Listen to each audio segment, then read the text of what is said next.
Not too bad. A little late, 2 minutes. Not that bad.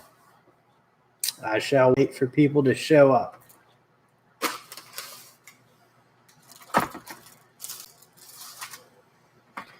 And if no one shows up, then that's all right. What's going on there, Dick Skinner? Hurricane Central, huh? Been a lot of those going on down good old Texas there. Probably keep you guys busy. What's going on, Robert Waters? How's that is it the CNC machine or plasma cutting machine?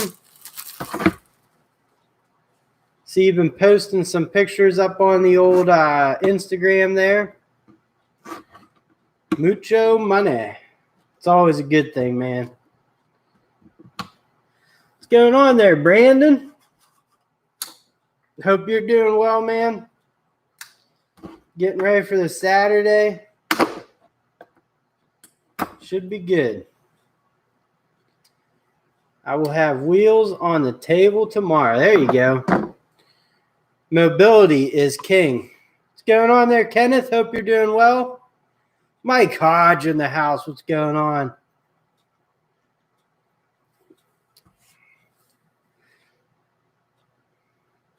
Still need to do electronics in gantry, if I pronounce that correctly.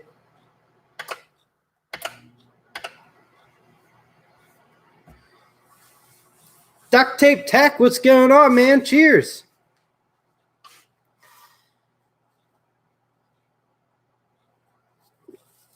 What's going on there, Chris Conkle? How's it going, brother? How's good old Canadian land treating you?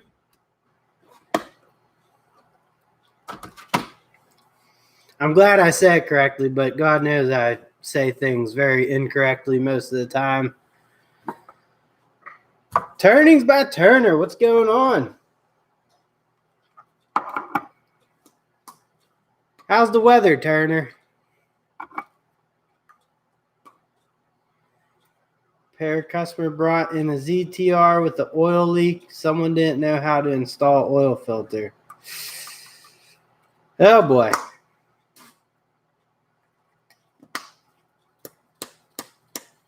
What's a ZTR?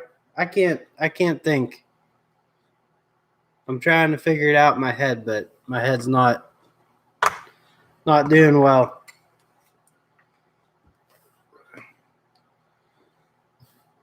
Zero turn mower. All right. I'll get the lingo down eventually. You small engine guys are a different breed. Although I know you guys work on pretty much everything. Crappy weather.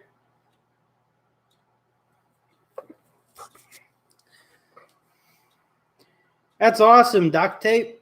Hope it goes well for you, man. I hope you're doing well as also. I see you got the Ford Jubilee up and running. Zaphael, I believe there is a King of the Hill episode about zero turn, and Hank Hill debunks why they aren't that great.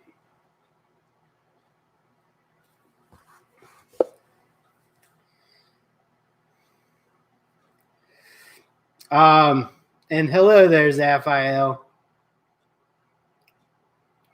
No, but that's a funny King of the Hill because he wanted the old style lawnmower to stick around.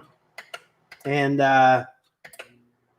they brought in the zero turn, and he went all the way down, and it flipped over. Zero radius mowers. That is true.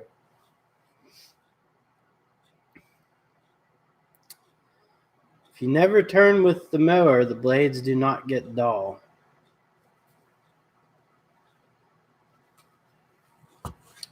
I've been using push mowers my whole life, so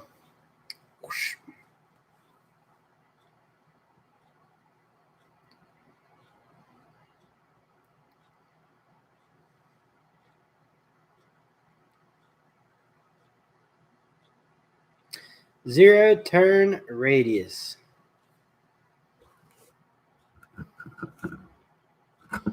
I never had a yard big enough to, have something like that.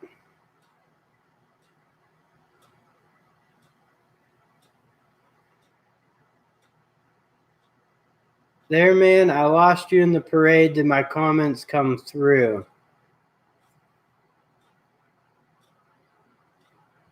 I don't know. I'm not sure. Is that directed towards me? Or for rich people? Well, rich people don't use it. They just hire someone to use it for them. The clean one, I do apartment maintenance. And welcome. Welcome to the chat. Like that one with the tracks I saw.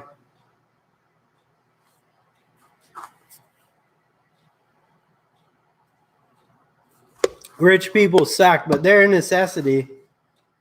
Because without people paying a premium on rent, I'd be out of the job.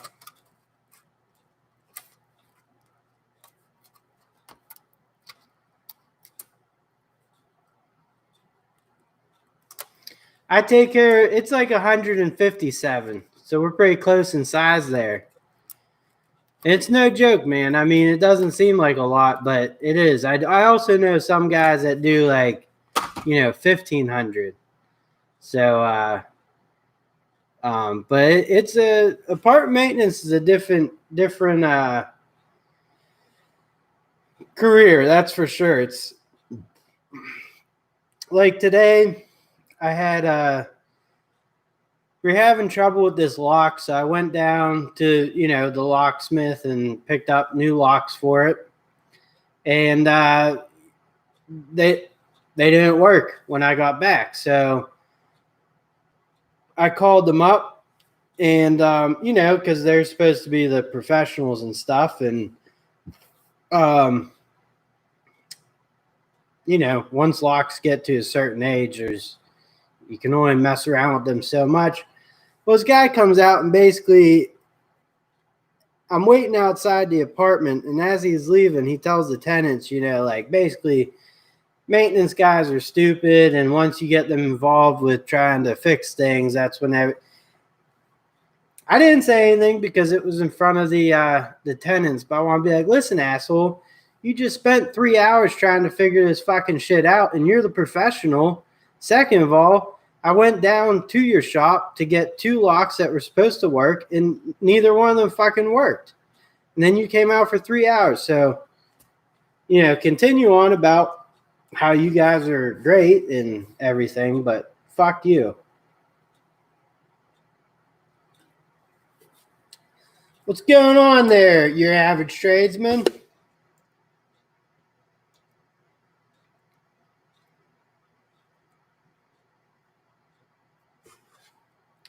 A locksmith.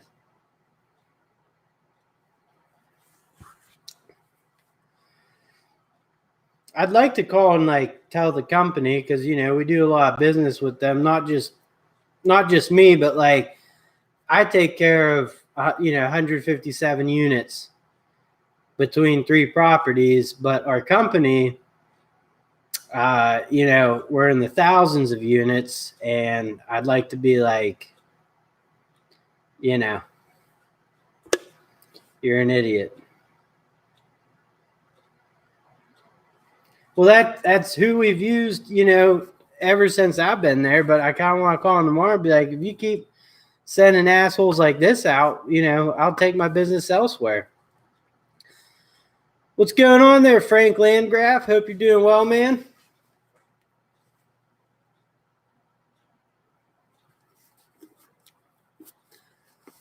I mean, I really do enjoy my job, but lately it has the tenants have gotten more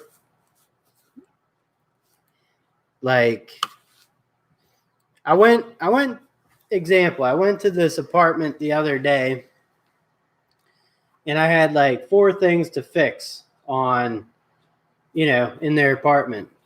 But then it turns into, excuse me, sir, can you do this? Excuse me, I was there for 3 hours.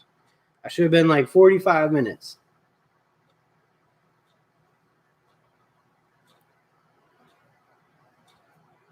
Good for you, man. Supervisor. That's awesome. 13 years in, stick with it.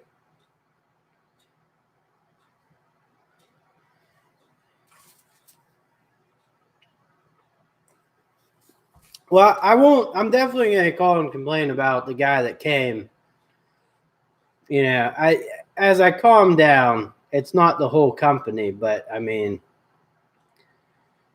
so for just the properties that I do, there's me and one other tech. That's it. And not only do we do the maintenance stuff, but I do probably 90% of the remodeling. So installing kitchens, trim, quarter round, floor, bathrooms. And, as you know, if you're in the industry, the more you could do in-house, the better, your paycheck's going to be. So in terms of plumbing and electrical, I really try not to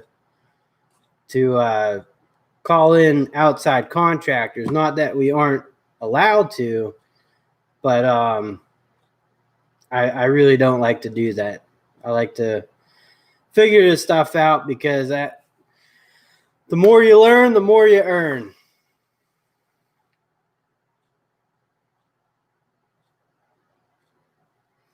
I didn't make a mess for him to fix. I mean, the locks I picked up were the same locks that were on there for probably the last 20 years. So, and then he comes in, it's like, this is wrong, that's wrong. It's like, well, I didn't install the last one, so fuck you. He didn't even believe that I went down to the store and bought those locks that day. He's like, we haven't sold these in 10 years. I'm like, well, here's the fucking receipt, jackass.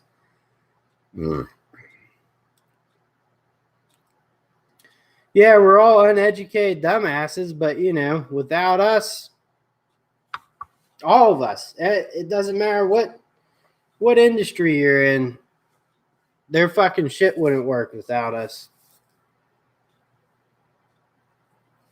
Literally.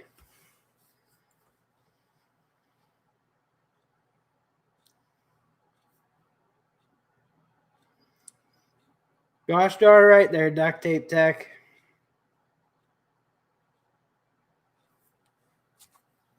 Yeah, I mean, and I don't think they understand how much problem solving goes into even some of the simplest fixes. Like I had a lady complaining, because we're super busy still, that we haven't gotten to her shower stem was the washer was worn away in the back, so the water's just constantly running, not like full bore, but like a little drip. And I'm like, it's draining into your bathtub and you don't pay water. So like, yeah, I want to get to it, but I'll get to it when I get to it. And on top of that, all the shower controls are, 40, 50, 60 years old. And I don't know if I'll be able to get it out. Sometimes I can't. And if I can, I don't know, maybe the seat's going to be permanently bad. I can't get that out, or, around where the washer goes, that could be all eroded. Luckily, I got it fixed and out and everything, but they don't, I don't know. Educated idiots. What's going on, String Bean? What's going on there, Terry? Good to see you.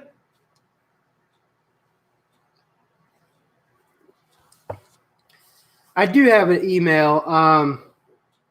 You can go on my YouTube page in the About section. There's an email, or I can just type it right here.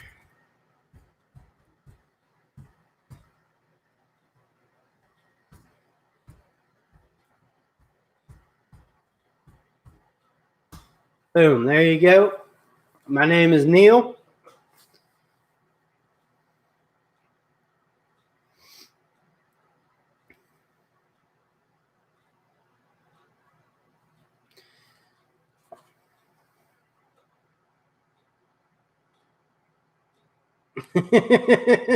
Smart ass.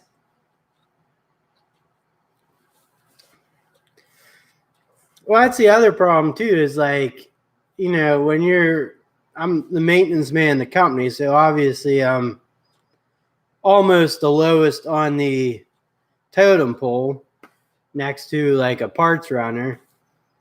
And so if anything goes wrong, it's automatically going to be my fault, Not even maintenance related, just,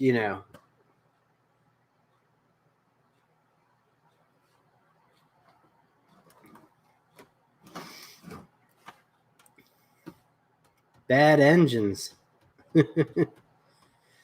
We are having a live stream Saturday. I don't know if I heard from Client Graphics there, Brandon, but either way, I'm good to go.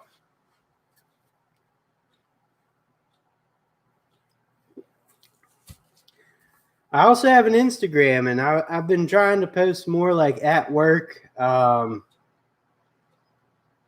photos of, my day-to-day stuff. So that is a lot more active now. If you haven't followed me, it's at Man the Maintenance. Oh yeah, COVID-19's totally. I don't know what Cardinals is. Never confirmed, but we could go live.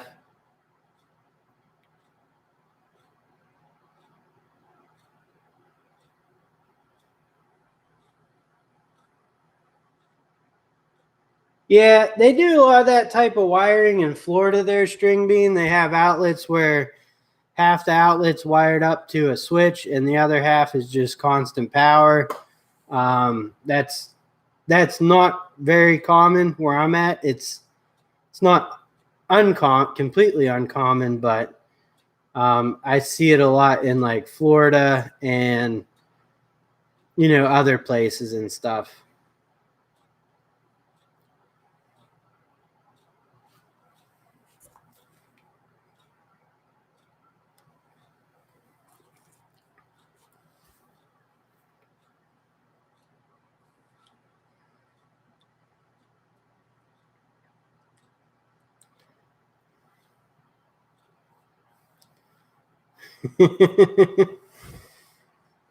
Is Tecumseh really a junk engine now?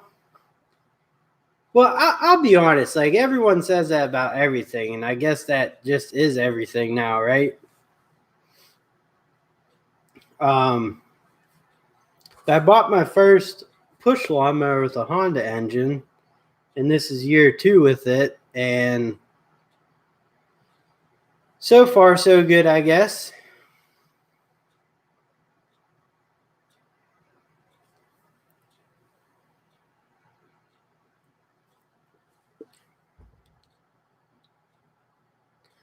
Called a split circuit.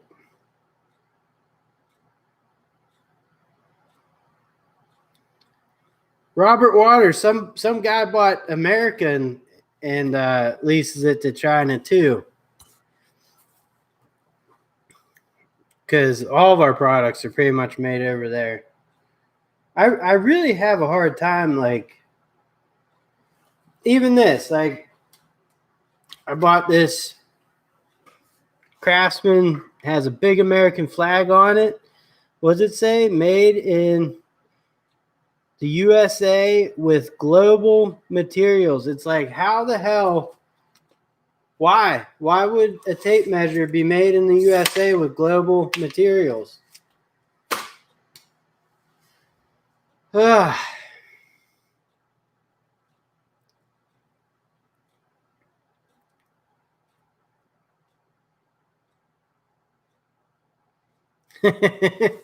6.0.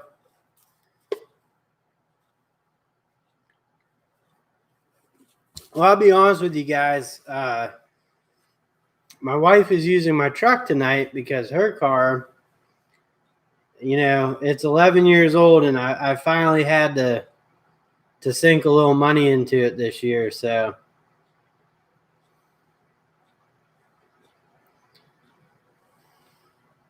That kind of sucked. But I guess it's gonna happen.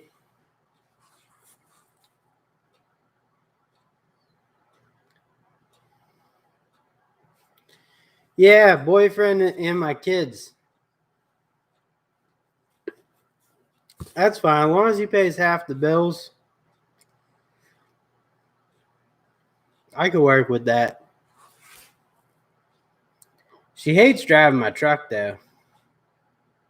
What's going on, BW? You still working, buddy?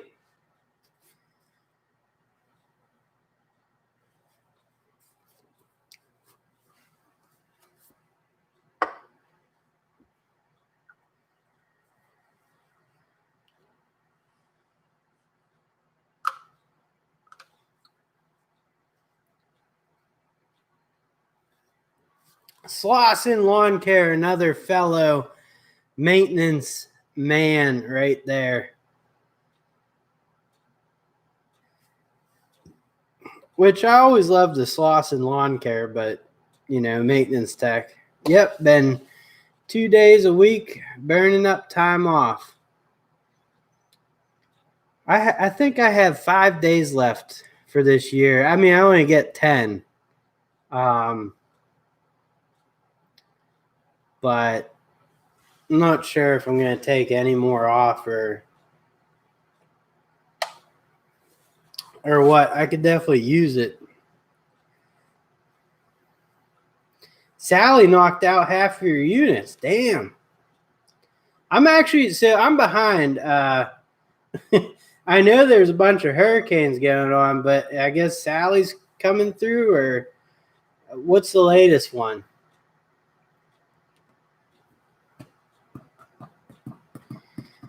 Do they let you get paid for the vacation rather than take? Yeah, I get paid vacation, but I don't know. Like sometimes, like I'll have to do something one day in the morning, and I just sometimes I could take a day off without getting paid so I don't use a vacation day. I don't know why I do that. It just I don't take a lot of time off, to be honest with you. Came through a few weeks ago when my properties was total loss. Holy shnikes. So I guess to say the least, you don't have to worry about some units, right?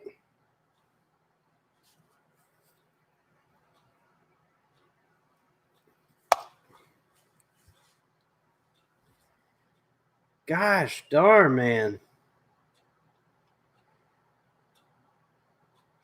I've been checking in there, duct tape tech, and yeah, I've noticed that. That's all right. To be honest with you, man, I've posted, but not nearly like I used to. But I think YouTube actually likes how I'm doing it now because it goes a lot better. I think I've still got about 2 weeks. Take it or lose it. 5 weeks vacation, 2 days floating holidays, and 3 bonus days. Hell yeah.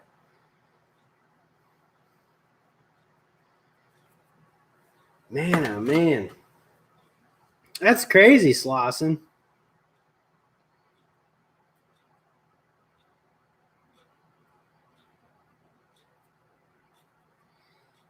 M18 vacuums.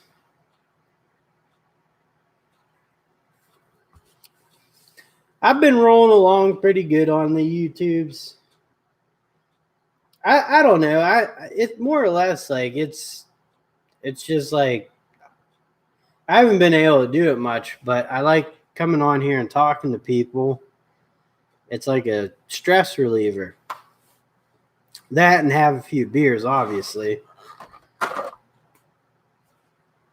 I'm gonna make some videos, but I bought my first it's Chinese for sure, but if you've ever been on Amazon, there's this company. It's called No Cry, which I think just we care at No Cry. NoCry.com. I don't know why you'd make a tool company called No Cry. But they are pushed. Oh, it's made in Taiwan.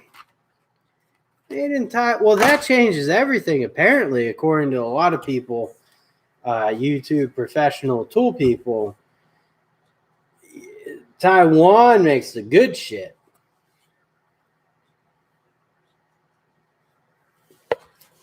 More like no buy. That's what I'm thinking. Like our tools are so good, no cry. And you know cry during work. I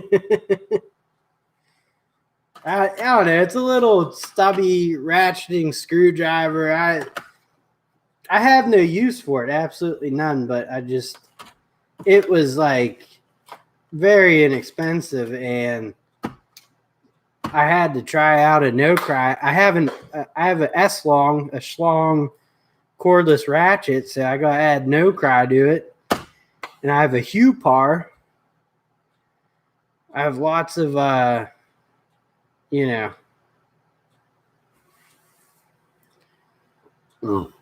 they say the quality between Taiwan and China, they say Taiwan is far superior. And that's going by the old AVE and feller Junk from Work. Which, I mean, if you guys ever watch Junk from Work, his channel is far superior than AVE.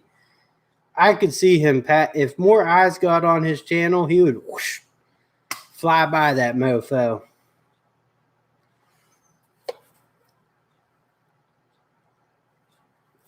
You get the day off when they all break.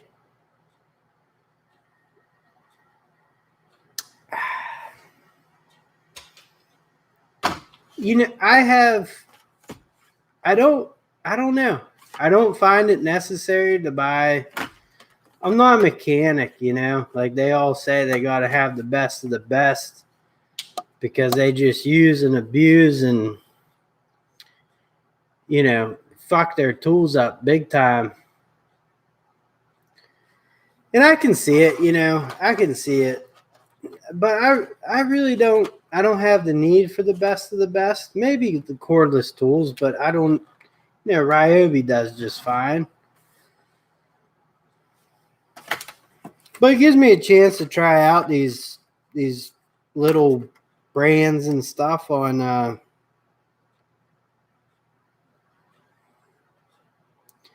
How about this? This thing doesn't even come with a PH2 head. They're all PZs. Well, that's screwed up. That won't help me at all. It's like a security bit ratchet. It's got T15, T10, square 2, square 4, H6, SL6, H5, SL5, H4, SL4, and PZ123. Oh, Ryobi does not suck. It does not suck. Milwaukee sucks, in my opinion. I bought into Milwaukee because everyone talked about, it's the best of the best. I had 3 batteries now, not even take a first charge, faulty right out of the bag. I got M12 fuel tools that the bars won't read anymore. So if I'm using it, I have no clue where the battery power is at. And on top of that, the M18 batteries in a lot of my tools that I have, they have, get a lot of dust and crud in them. It's like, I'm not opposed to DeWalt. DeWalt's a good brand. I've used it. Some, like any other brand, some of their tools impressed me a lot. Some didn't, but I think it is a great platform in terms of like how the batteries fit and everything. And a testament to that, how I still see quite a bit of guys using the 18 volt DeWalt NiCad stuff. If I pay twice as much for a tool, I got to do twice as many jobs for exactly. And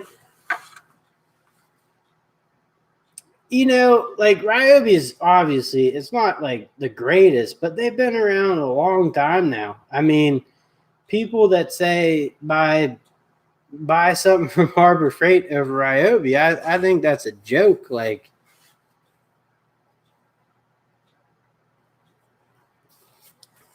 what's going on there, Kyle? Hope you're doing well, man. Thanks for joining.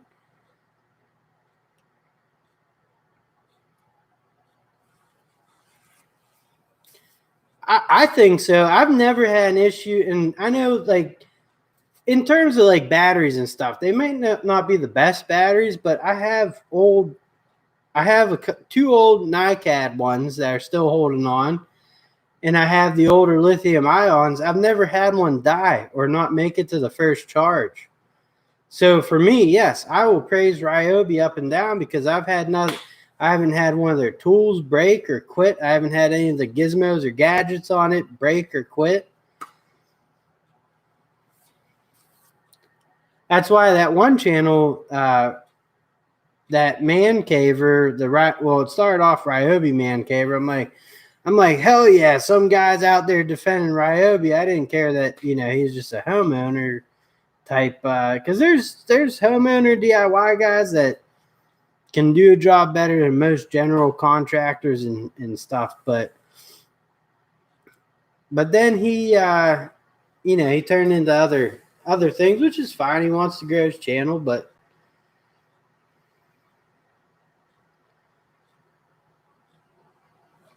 all right, I got to catch up here. I like Ryobi. Yep, Ryobi just does not have the grease gun and compact impact. They do have a compact impact now. They have is it three ace subcompact. Grimm's Auto Service, how's it going, man? I've got some bad China knockoff, right? I actually had it starts with a P, Powering or something. I have a couple of those. They work too.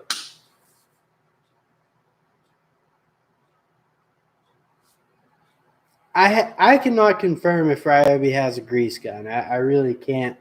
They did just come out with a 3/8 cordless wrench.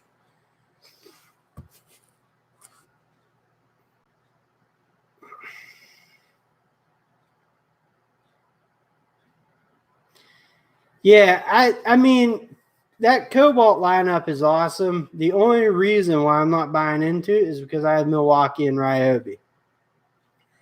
I'm half debating just letting all my Milwaukee stuff go. I'll sell it all, and then I'll just stick with the Ryobi because Ryobi's worked for me great.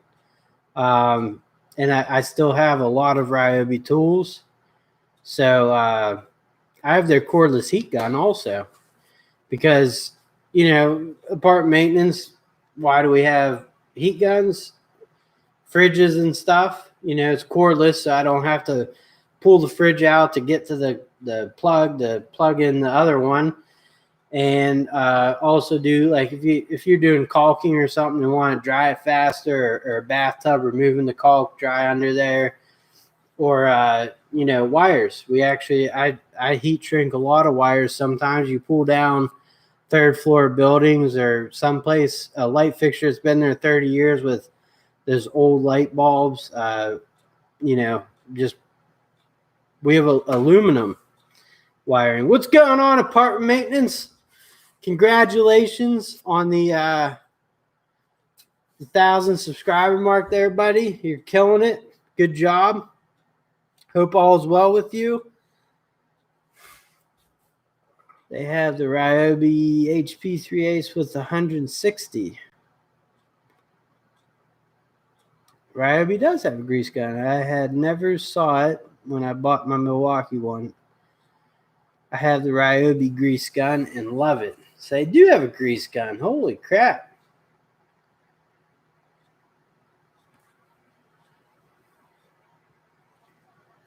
What's going on there, old school repair shop? Hope you're doing well.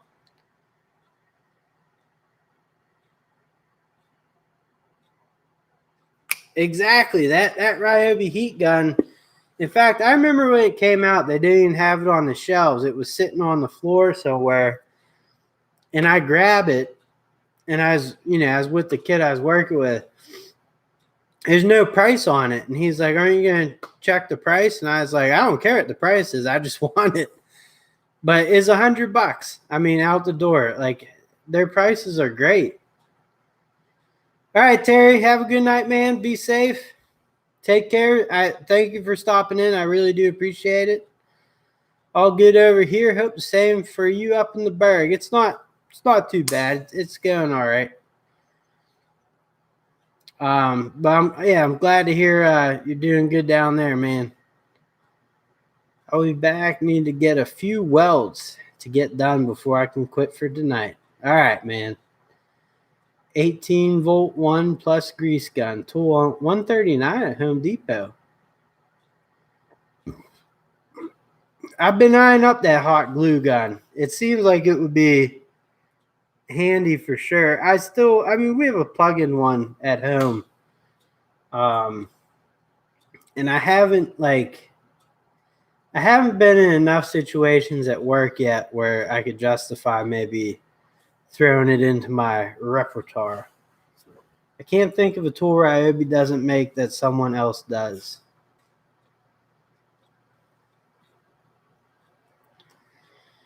Yeah, the only thing I really like about Milwaukee, which was basically kind of the reason why I bought into them, was the half-inch cordless pipe cutter, because I do a ton of shower controls and stuff, and just plumbing in general, and it saves time.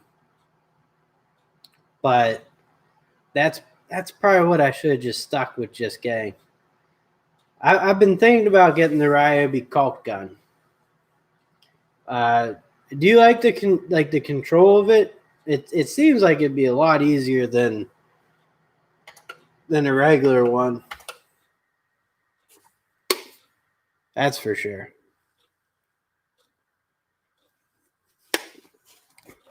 I don't know, like, people can knock on Ryobi all they want, but at the end of the day, and especially like if and when I start my handyman business, I don't want to spend a bunch of money on tools, so it might be worth just sticking with Ryobi. Do you guys do a lot of PEX? I've actually never used PEX ever. We have copper, and they want everything replaced with copper. We did get a Rigid Pro press recently, so I'll have access to that to use it. I'm very excited about that. I've seen that cordless belt sander. That'd be good. Doesn't aggravate my carpal tunnels. That's always a plus right there. Bring your BYOB, Ryobi. If the tools gets the job done, then I don't care what brand. Exactly. A lot of guys do, though. I'll be right back.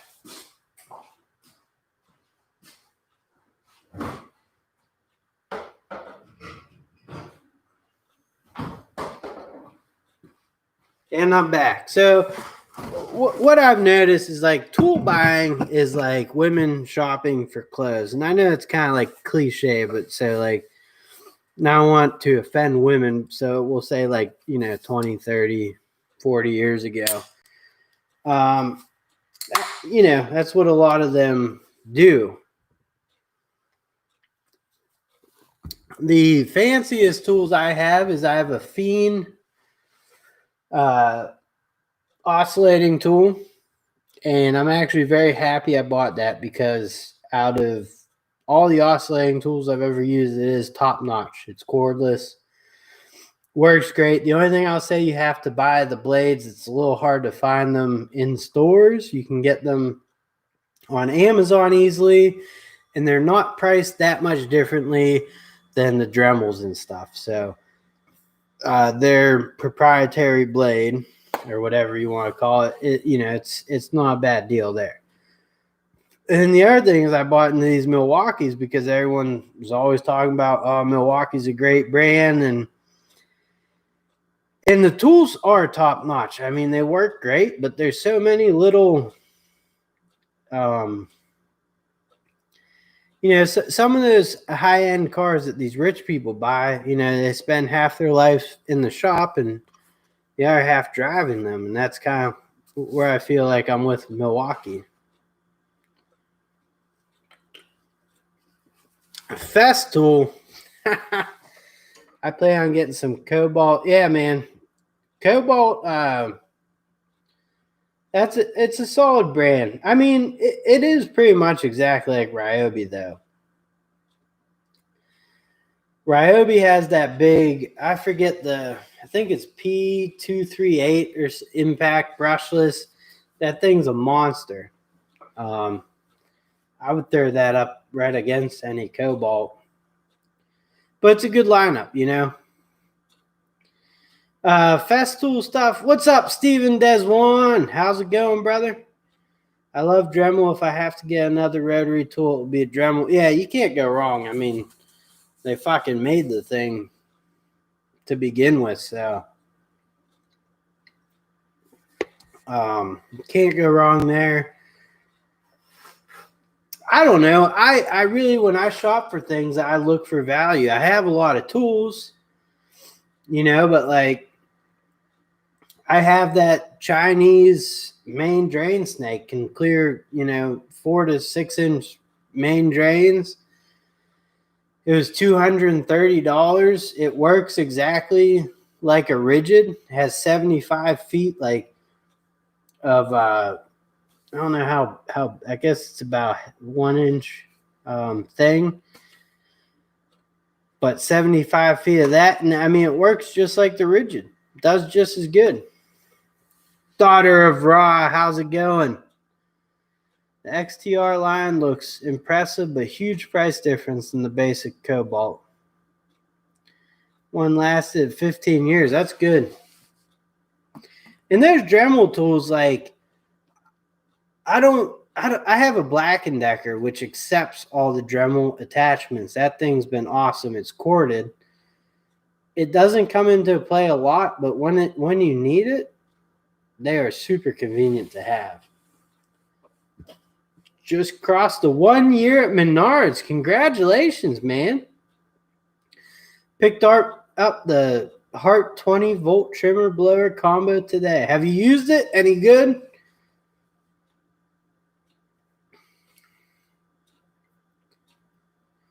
Old school repair shop. You might want to look up. I don't think I have mine here. Let me look real quick.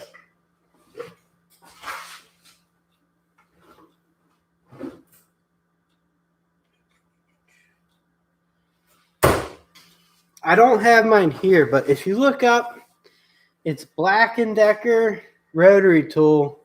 Oh, you got a new one. All right. Bosch, but it's pricey. I do like my corded Bulldog. I bought the Ryobi rotary stationary deal. Haven't opened the box yet.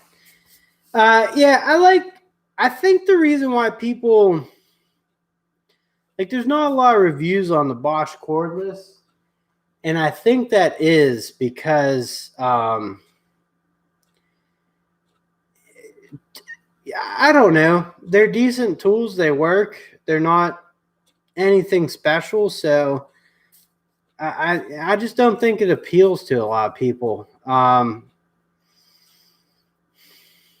over here in America, at least. I do know it's pretty big in Europe and stuff, but a little bit. So far, pretty good. Surprised how quiet the blower is. There you go.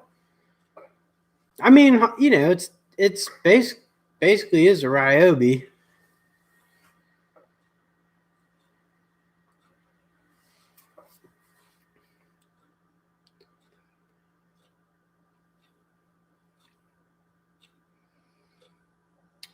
bigger cordless rotary tool than the one that I don't have that stationary one.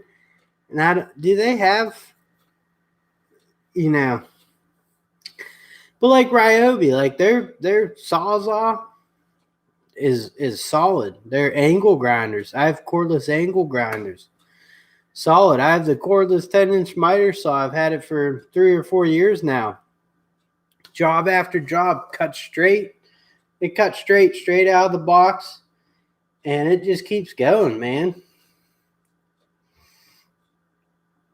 It can be plugged in. That is awesome. That's really good. I'd get a 3D printer and a vinyl cutter for making hard to get parts. That would be awesome. Trimmer blower charger and 2 amp hour batteries got for $75. That is not bad at all. That is a deal. Now, does Hart have a 4 amp hour battery, and do they have battery light indicators yet, like for the power?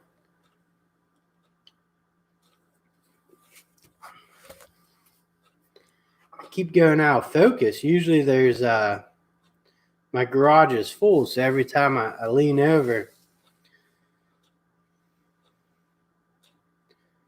Yeah, those bulldogs, man, they are nice.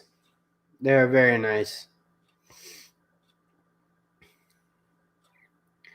I've heard very good things about those stick vacuums by Ryobi. I wanted to get my wife one because God knows I have a bunch of batteries. Man, I have a Master Mechanic rotary tool that I paid $40 for, and it is awesome. Master Mechanic has some. So I have a. That's awesome, by the way. And hello there, Kathy. They have neat tools. I have a store here called Busy Beaver, which it's a hardware store, and they have Master Mechanic there. And they have some nifty tools there every once in a while. Their hand tools are pretty good too. And just to let you know, Kathy, I've been using the Hyper Tough hammer drill, and mixed reviews so far. But so for the masonry, it has a lot of power. But for the masonry, I had some kind of dull bits, and it wasn't doing so hot with those. But further testing is coming, and then hopefully I'll have a review on that eventually down the line.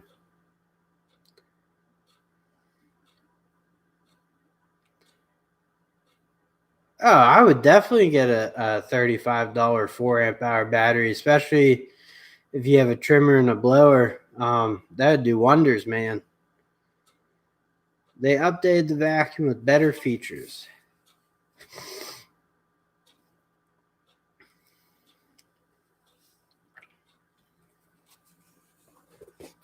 I can't, like, I understand now. Like, I'm not knowledgeable on Harbor Freight. I know a lot of people use it to shop there.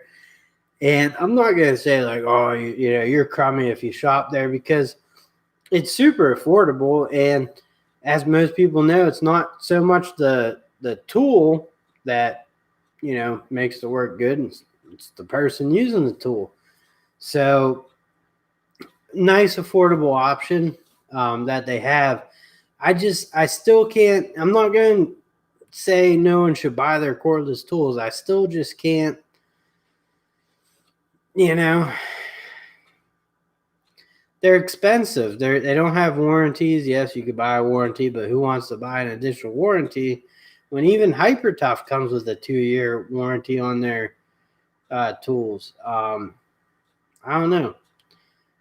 About 45 minutes from completely drained. That's good. That's not bad at all. I guess I'd use them a little bit and see if the 4 amp hour. It'd be hard for me to pass up a $35 4 amp hour battery, though, I'm not going to lie. Ryobi knockoffs. Well, they're just Ryobi, just white in color.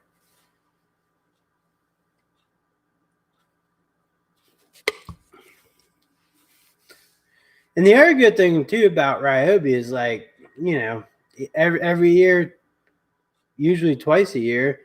You go get a pack of batteries and get a free $70 tool, or vice versa, or like a $70 tool and a free battery. Like, they do a good job. That's just my opinion. Just my opinion. A lot of people don't like it.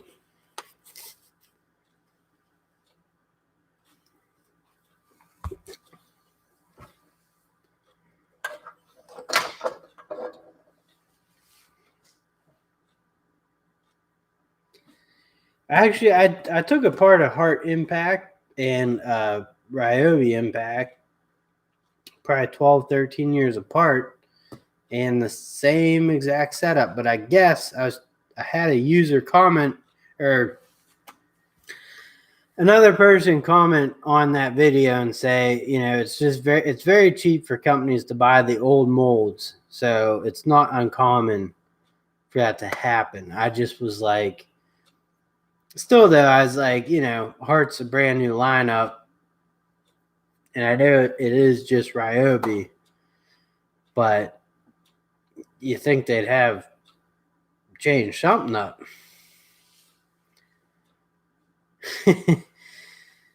Shaka Gillis tips $2 because he can't afford it anymore because he's tool broke. Because he doesn't use Ryobi.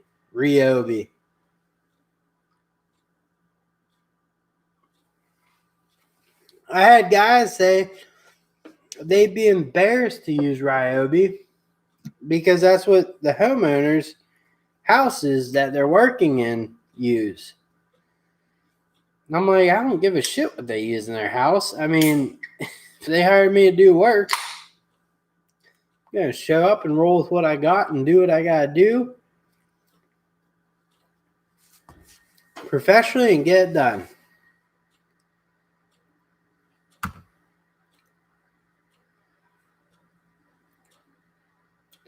What the hell is this crap? All right. The Ryobi half impact wrench will take trailer truck.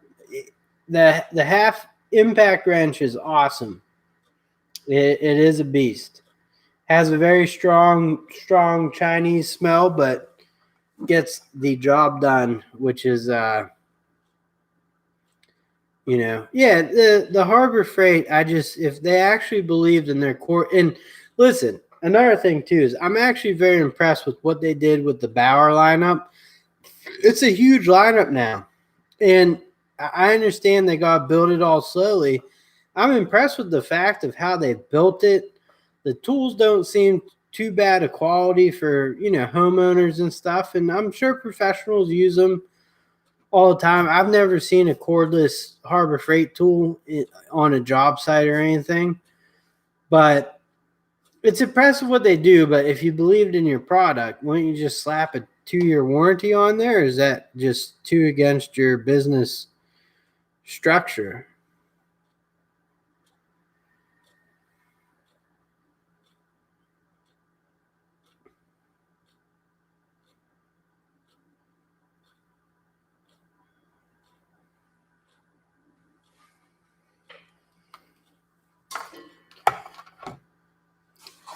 Someone sent me a video the other day too. I think it was Australia, and they had a beastly Ryobi brushless, and I guess you can go on Amazon Australia and you could order yourself, those Ryobi tools. They're Ryobi to me. Ryobi tools, and the batteries work with them, but well, if a tool works just fine for you, why should anyone else complain about you using it? Well, because they have a lot of guys size other guys up. It's like, how many memes or whatever the fucking things are called where you see like, Milwaukee Tools, DeWalt, and then Ryobi, and they got a picture of like some for Ryobi, or like when a guy shows up on a job site with Ryobi, it's like, And I get it, but a lot of people think like apartment maintenance guys are, idiots, or maintenance guys in general. They think we all just sit around all day telling jokes and, doing whatever. It's like, no, I fucking work.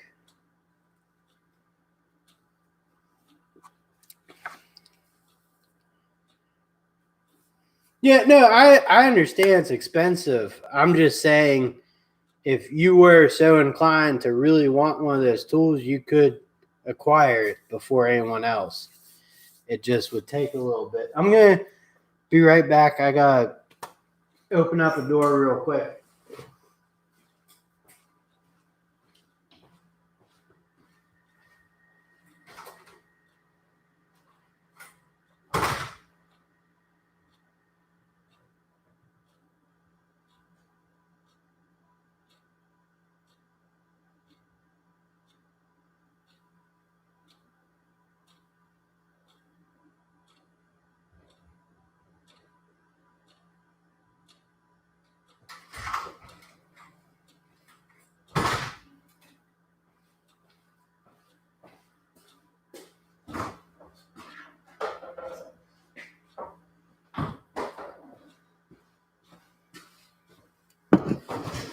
All right.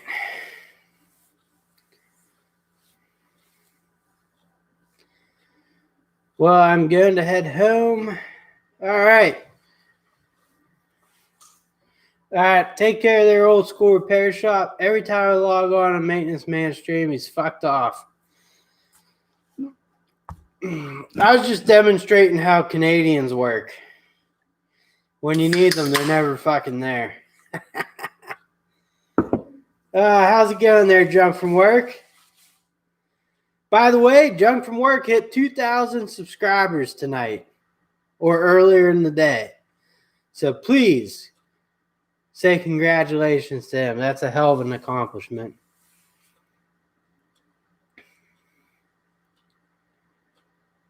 Thank you, Old School Repair Shop. I appreciate that. What's going on, Josh's Industrial Maintenance? How you doing, man?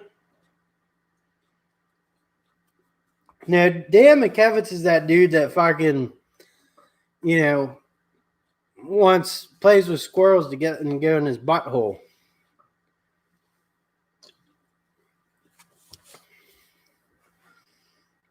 See, you get that wild Canadian in here, and I start talking all sorts of queer stuff. Yeah, Audubon Dan is a mechanic. He uses Ryobi, rigid, but in his hand tools and stuff, he goes all out. But that's cool, man. Got a big Clive shout out today. Holy heck, man! That's awesome. Big Clive.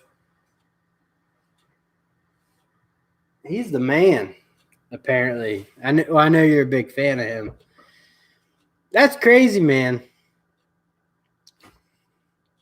I keep waiting for my Junk from Work shout out. I'd be excited about that, but no, I'm just fucking with you, man.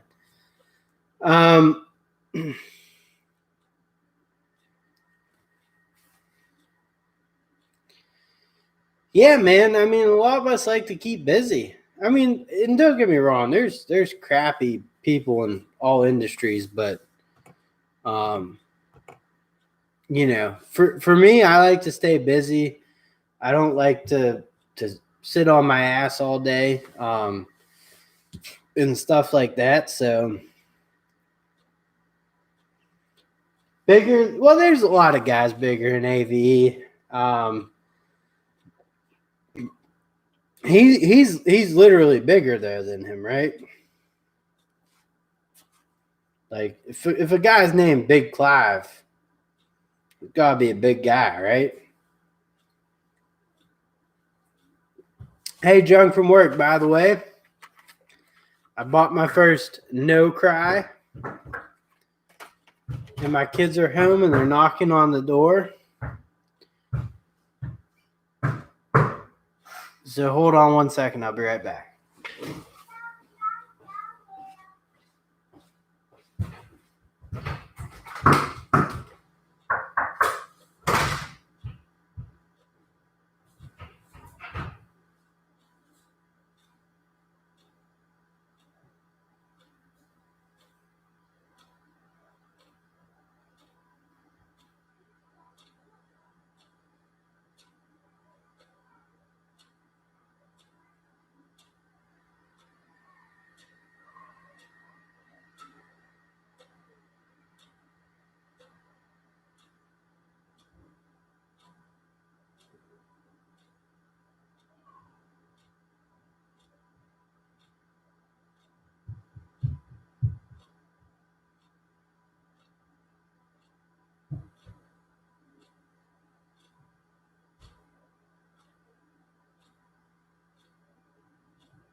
Boom. I had to go junk from work something. All right, here we go. How's everyone doing? This guy's garage. What's going on, buddy? No piss break. I had to let the wife and kids in. That's awesome. Yeah, so that's huge, man. Getting shout outs from Big Clive. How many did you have to give? I couldn't resist, man. Guys were born to, shake it more than twice. Hold on 1 second. I thought you would want this candy. Ah, cool. Thank you. You have fun? Yeah. All right. Thank you. I got this for you. High five. Thank you. You like them?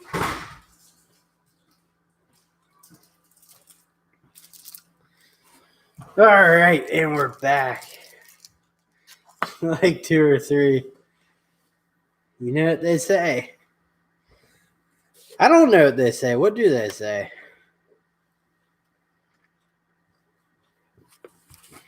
Paying a guy on flat. Do a small 5-second. Talk to this guy's garage because I think he did the same thing and it worked out fucking great for him because 2 years later and he's still rolling. Well, probably not 2 years, probably a couple months, but all right, Slauson, have a good one, man. I appreciate you joining us. Hell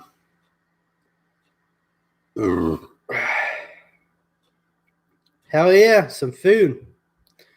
I got my guy on Fiverr. Yeah, hell yeah. I'll be honest. So, like, now making videos and stuff because I do have kids, and I'm not like a big stickler for it. Like, people swear sometimes, but I really try to keep mine to like none because sometimes I'm watching a video and they go off on like a tangent, and like my kids will learn it, and probably that's probably the best place to learn it. I mean, they'll end up learning it from me, but I don't know. It's just very weird when you're, next to one of your kids and maybe watching a video and it's like, fuck this, fuck that, like what I just did. So I could have just said F this, F that. But anyways, you guys know what I'm getting at.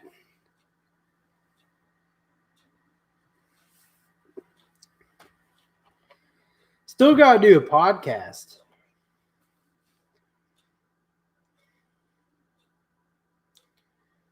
Yes, exactly. And like I'm not a stickler. It's not like I watch those people when I can, but like I'm always around kids now, so it's like gotta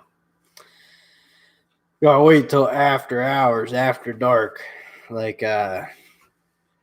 Skinamax after dark.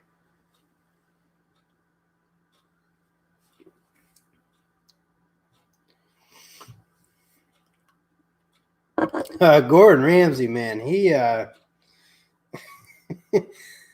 a funny video I saw the other day. Neil hasn't watched one of my videos in months. I'm pretty sure I've watched all your videos, man. Unless if I didn't get a notification, but I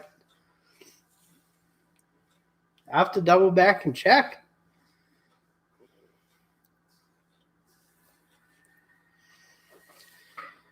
Now, Brad's Workbench, I can only watch so many Harbor Freight coupon videos.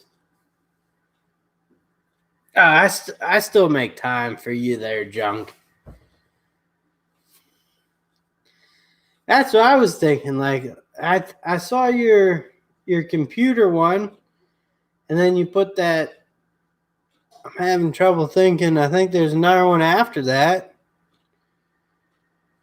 I don't know, you gotta do another talking one, just sit down in front of the camera and say icon sucks.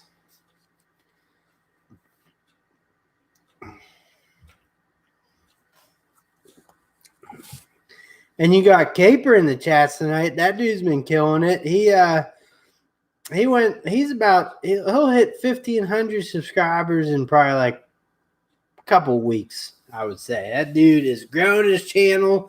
It's got some cool builds, a lot of fun content on there. So if you guys have not checked him out, go check him out. YouTube is coming out with an age restriction law where if you are under the age of 18, you can't be on YouTube. What do you do? Go on YouTube Kids? Because there's some effed up stuff on YouTube Kids too. I've heard some horror stories, although my kids use that and it's been pretty good. Was he really? Brad's Workbench was live today. Holy crap. I mean, he must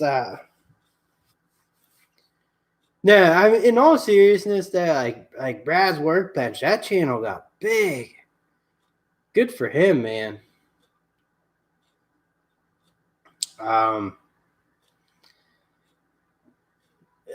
You know, that Harbor Freight, yeah, if you want to give him a little bit of that.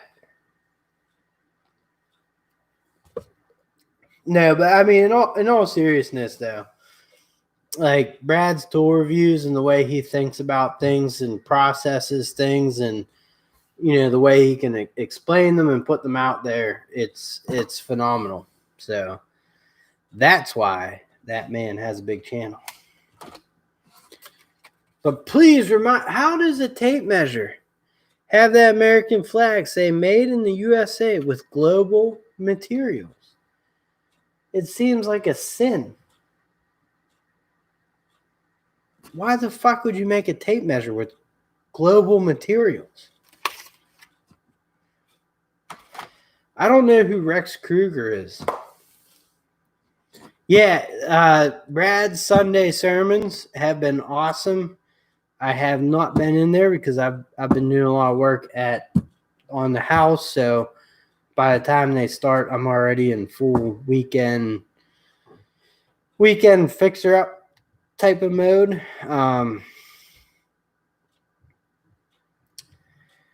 Yeah, I think it's so stupid though that these freaking, like a tape measure, we can't make that in-house here in the USA. No, I mean, I know that's what it should say, but it says "Made in the USA with global materials." That's all it says. That's all it says. Now, there are some nice Craftsman stuff still around that you can buy. I did get this little knife, you know. That doesn't work too well, but the actual knife, not too bad. Though it's plastic. It's plastic casing on it, so is it great? No. The other thing too, though, is this little, I think it's a 700 lumen LED flashlight.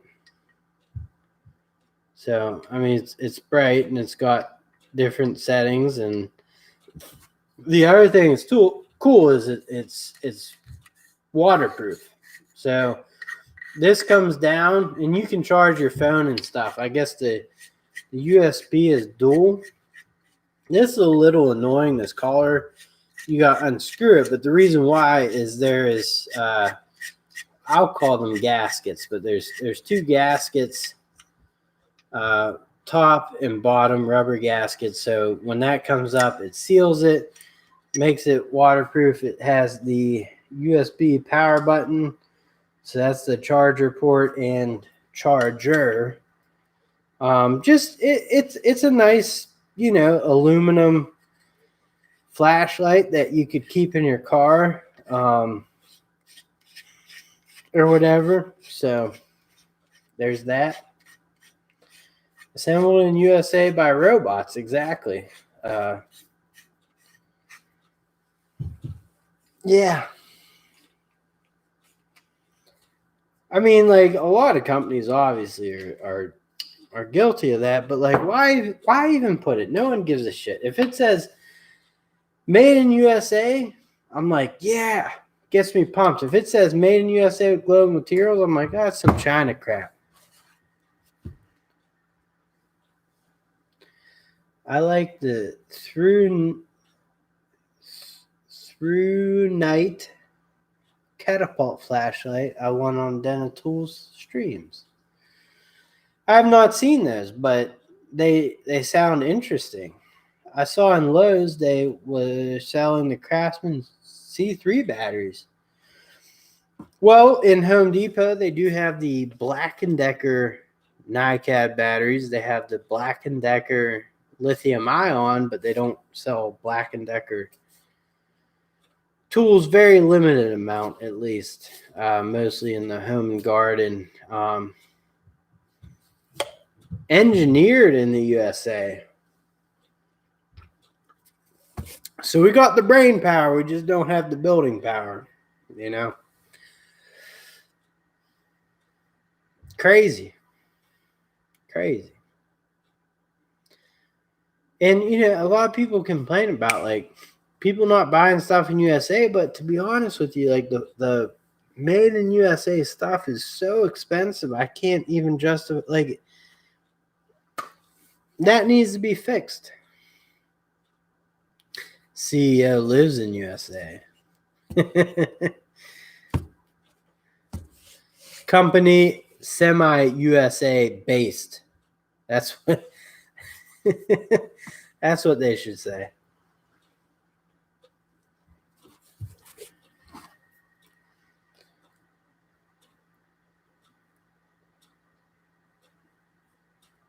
Chemical Spore in the house. Another brother that hit 1,000 subscribers. And I just saw my notifications. I have a video I got to watch and catch up. But Chemical Spore, glad to see you in the chats, man. Thank you for joining us. I hope everything's going well, man. New location, kind of changed. Dude, in 2020, not two people are doing what you're doing. You've, picked up and rocked out. So, no, they are all based in Ireland or China. Ireland. Is that where Ego's moving? Is Lowe's?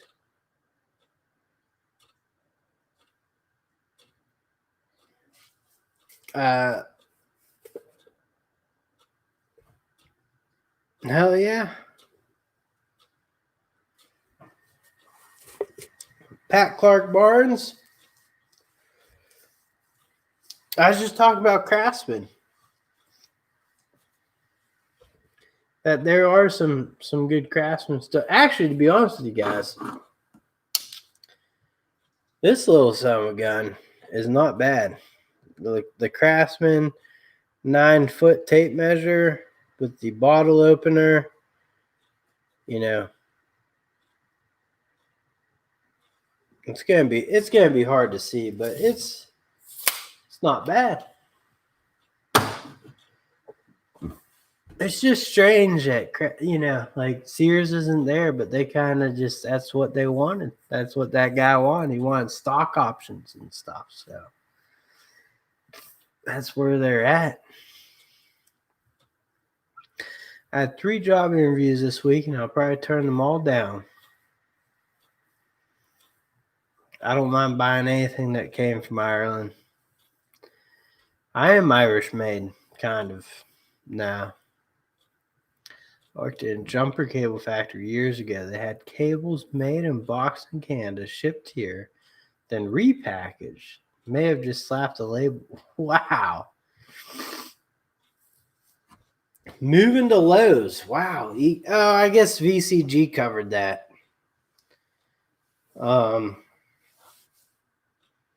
Moving to Lowe's. Don't use the bottle opener too much. You may not be able to read the tape measure. Well, that tape measure is just kind of basically a bottle opener. So Neil needs to buy a Corvette to get more subscribers than Chemical Spore.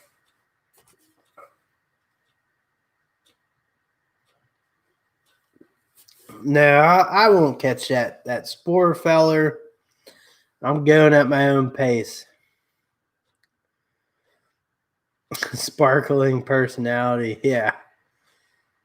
Ireland gives companies huge tax discounts to move. No shit. Now that is something I did not know. That's interesting. Good for them. Guess they don't want another potato famine, you know?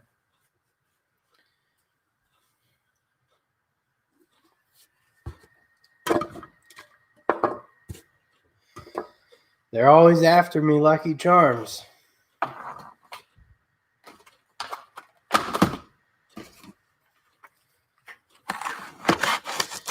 You know, I do like a Guinness. Like if I don't want to pound back beers and forget about my day and just kind of enjoy a beer, grab a Guinness. I'm gonna get 70 Gmail accounts. No. I will make it there. I am in no hurry at all. You know, because I didn't know if I would keep going after 100, to be honest with you. And I kept going, and it's been a long journey, but you know what? It's been my journey. So,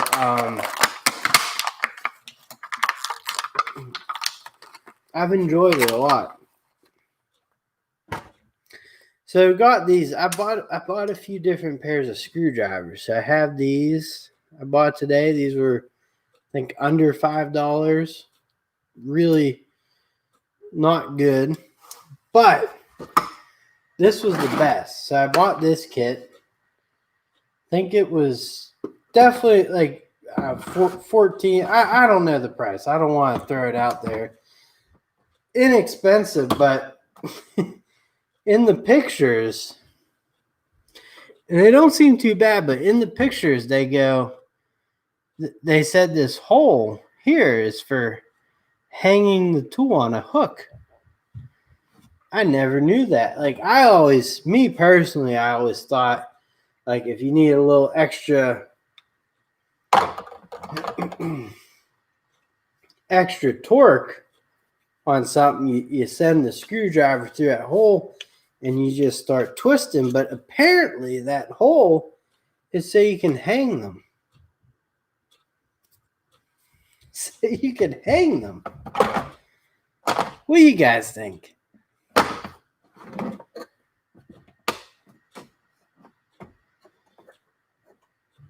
It's a worthwhile grind because I like talking with all these people on here.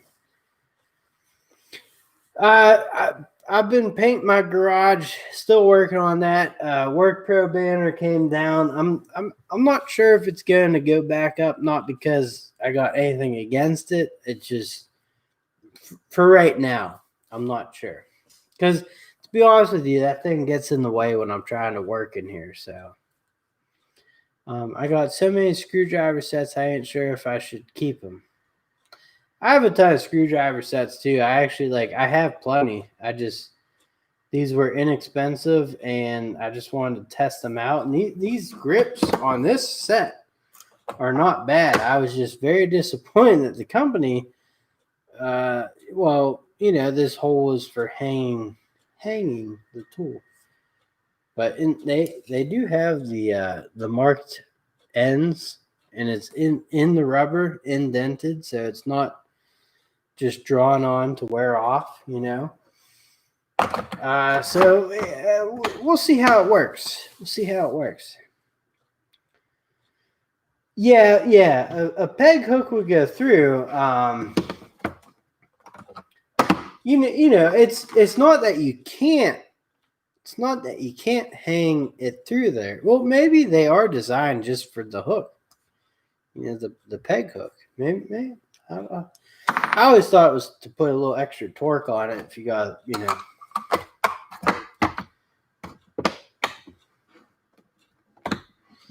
Some screwdrivers have a nut on the end of the shaft for torque, usually right here. This one actually does have a square design, so you could probably grab it right down here.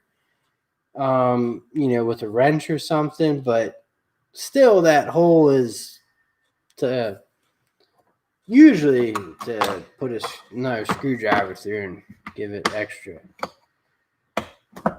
torque.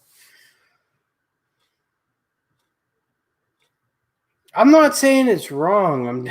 I'm just saying if I were advertising, I wouldn't advertise the hang ability. I would advertise the torque ability on that mother hunter, But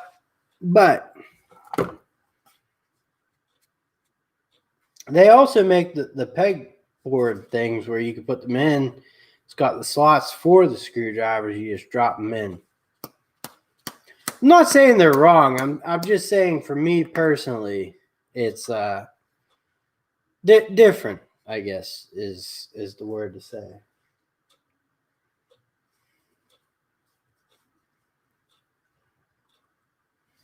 Hold on one second.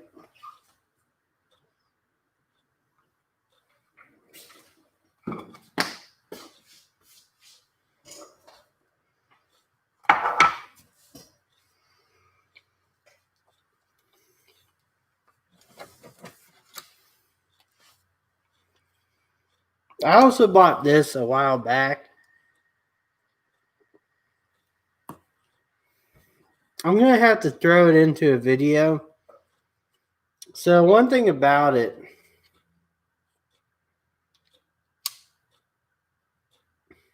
that is weird as hell.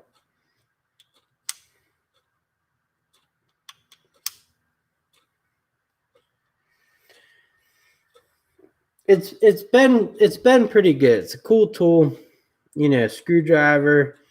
You can make it a stubby. You can add the extension on here. Tip. Push up here. You get all your drill bits. There's a clip here. Not bad, but I used this a few times as like a pry bar. And for some reason tonight, I pull it out and it goes straight in. For a while there, the innards were so messed up, it was like torqued to the side like this. Now, if you look in there, I don't know if it'll be able to show it, but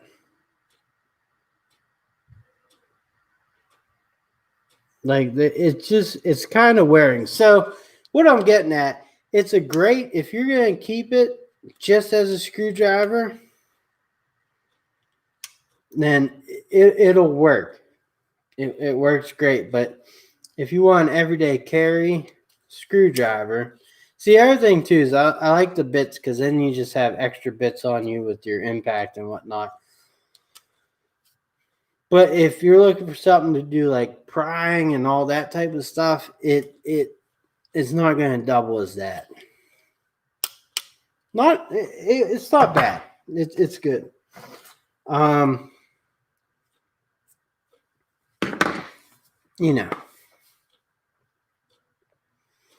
right. Just say it is wrong to hang a screwdriver on a peg hook. You have to admit that many people watching my video is disturbing. SB. I have pegboards, but I'm not a really fan of them. There are better solutions. Yeah. I had like when I first got my house, I had like a one of those cheapo workbenches, which served me well for years, and it came with the pegboard. And then I threw that out when I actually built my own setup. But I took the pegboard from it, and it's good for like limited use, but like to have all your tools, like it's just, for me, it's not like reality to have all my tools laid out perfectly. Like I put them in drawers, I put battery in drawers, they're organized, but I don't need them on display, I guess. I don't have that type of room is actually the reality. So what's going on, Max B? And Just Wrench It. Congratulations on the 1,000 subscribers, man. I see Brad's workbench is got a grand old thing going on there for you for that. Could always use a finish nail.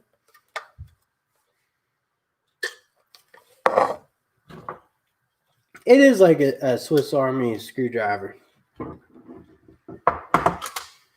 My 3.5-year-old likes singing along to The Gambler by Kenny Rogers. Heck yeah. Max B, I hope you're well also, man. Hope you're doing good. What EDC multi-tool y'all use?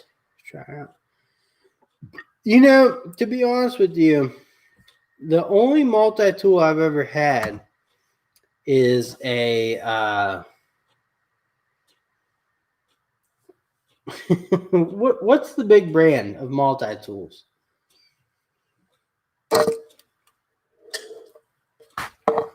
Hold on. It's the standard version of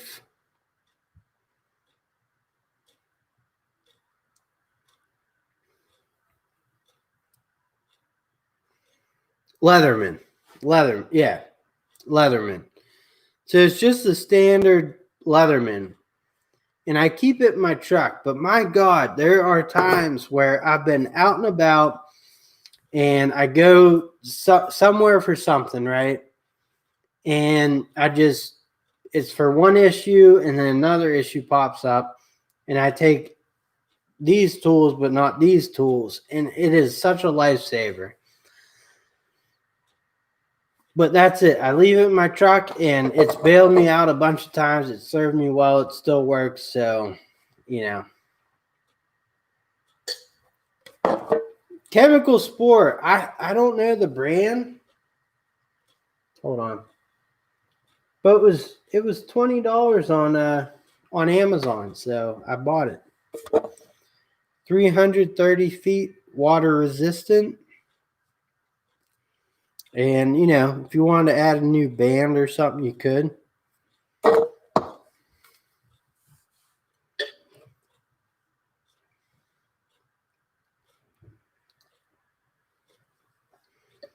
Yeah, like I've never been a fan of multi-tools. I bought one for my wife's car also.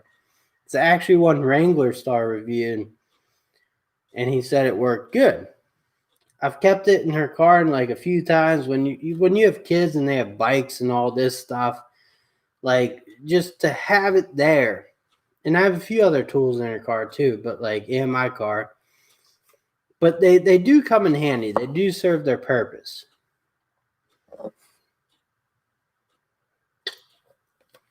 Prime days, hell yeah.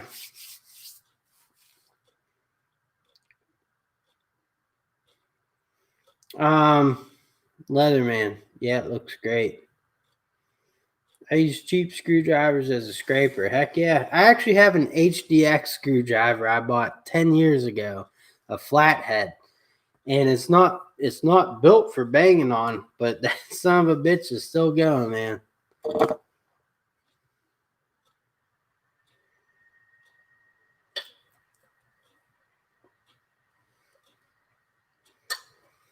Multi-tools are real. I mean, that, you know, they're useful, but they're not like, very few people I know, and duct tape tech's probably one of them, that can get the absolute most value out of a multi-tool. For me, they come in handy in a pinch, you know.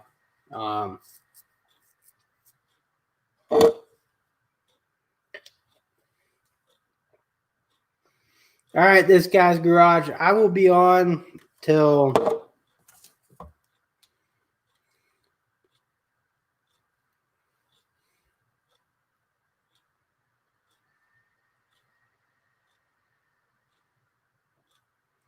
for a little while longer. You know, while I have everyone here. I dread having to read. Yeah, well, when you are going for a multi-tool, you are literally, you know, kind of in a pin, like in a tough spot right there. A few times I've used it to wire things, you know, They're not fun, using it for that, but they do work.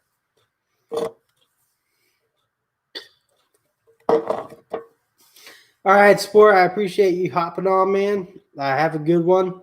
I'll talk to you.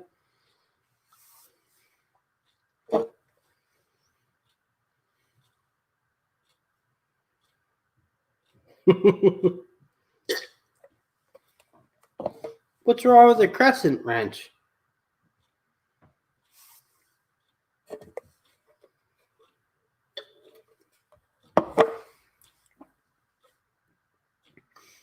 Husky makes some good stuff, man. I really like their products. Like I buy some Husky stuff. I just bought a pair of their needle noses. I mean, it's it works. I didn't know they had the multimeter. Well, I could see mechanics not wanting to use crescent wrenches, but for what I mean, they are in a sense, but they work really good for plumbing and stuff.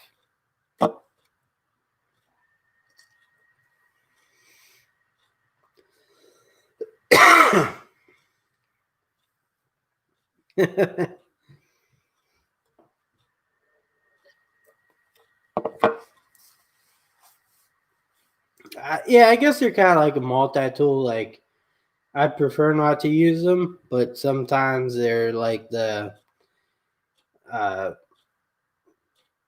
like that spray foam stuff. I call it a necessary evil. There are times where it works great for certain situations if used right, not like Wrangler Star, but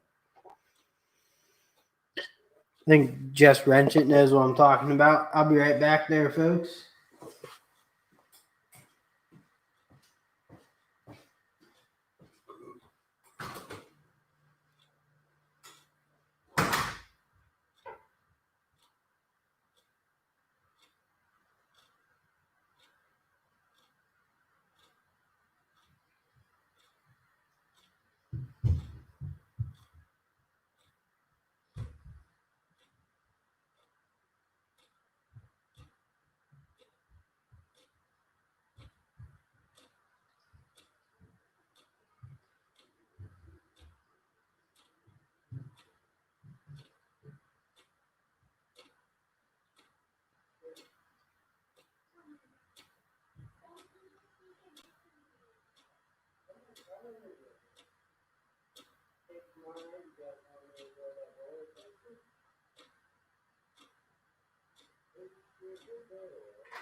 That is a nice yellow candy.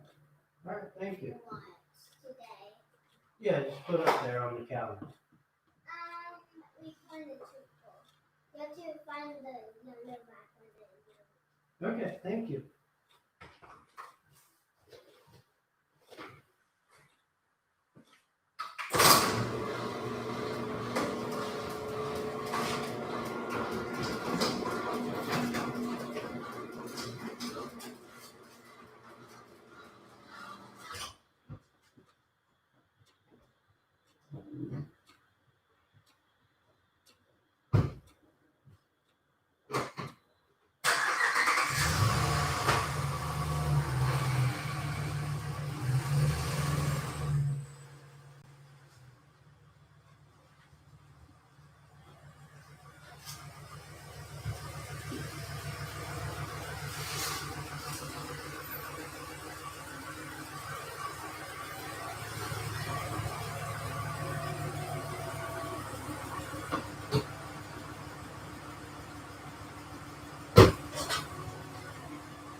All right. There we go. Uzi Luke Garage, what's up?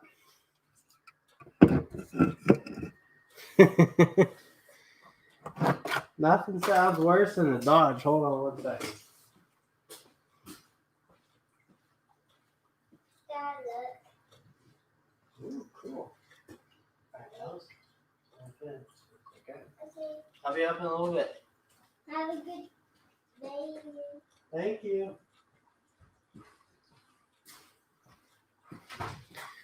Hey, that Dodge works great though.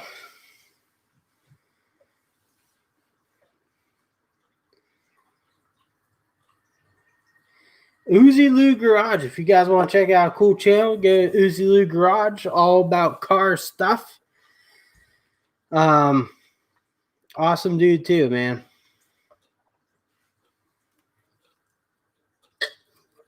It's a tight fit, but it works. Luckily, this Dodge is not going to rust because it sits in a garage most of the time. Though it might rust. I don't know. I'll be honest with you guys. It hasn't been bad. You're moving.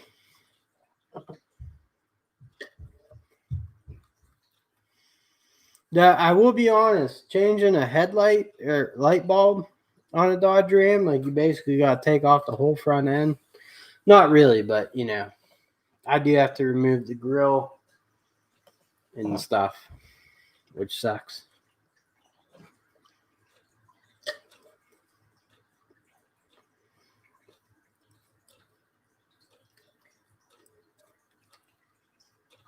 Yeah, I mean it might rust, but 6 years old, no rust, so we'll see in our 6 years. The even underneath no rust. I guess it was like undercoated or something.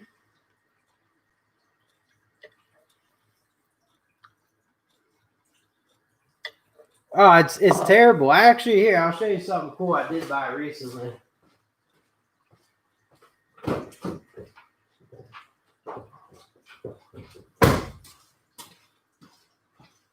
Because after doing it, I figured this is going to be a necessity. I picked up these here, which Nico, they make some you know, good enough for me products. They'll get the job done.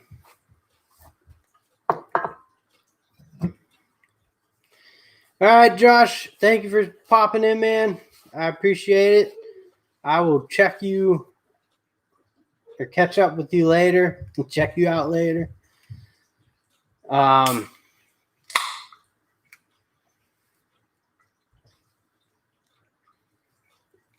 be honest with you. The only reason why I bought the Ram, well, two reasons: affordable and the Hemi. And it's not so much like, oh, I love Hemi engines. It's just I've know personally a lot of people that have Dodges with Hemis, and they run a long time. Yes, we had the baby at the end of July, so he is 2 months old and doing great. Thank you for asking. I appreciate it.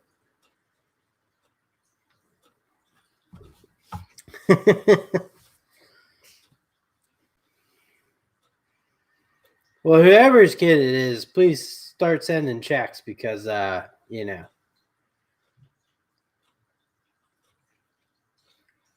American cars don't rust. Well, even my Kia is 11 years old. There's no rust on that. It's been in the garage its whole life. Though where I'm at, underneath on the Kia, is a little rusty, but I can still. Robert Waters. They sell these things called condoms. That and then the backup plans pull out. Thank you, Uzi Lou Garage. I appreciate it, man.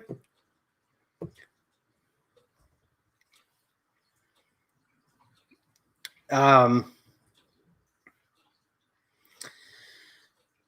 now in my life, though, I'm not really into like cars. I just, I buy them. I hope they run well.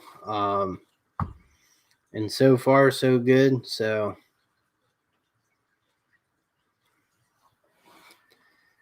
someone else's wife. Yeah, they're pretty good. They work pretty well. I mean, I hate to say it, but when people say they had a kid by accident, it's like I just, I don't believe it. There's a lot of ways to get around it. I've heard hard time being into cars. A man needs a truck. Not really.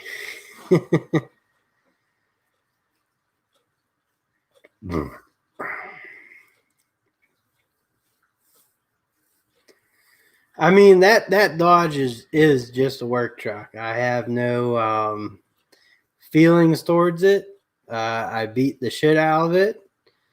Haul things and use it properly as a truck. And for the last 2 days, it's been a kid hauler a little bit.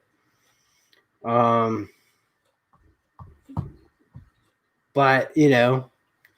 for what I need a truck. Is basically what I'm getting at now. If I start my own handyman business, my idea is to take the bed off and put a utility box on the back of that mother trucker.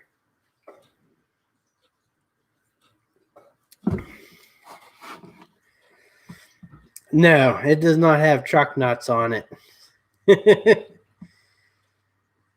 It does have so before I got this, I had a 1995 Toyota T100. I got this in 2017. And that that 95 T100 was awesome. It was a cool truck, and I like to put like a plug in the trailer hitch when there's not a hitch in, just to keep water and stuff out. And I went to Walmart, and they have all these, weird ones.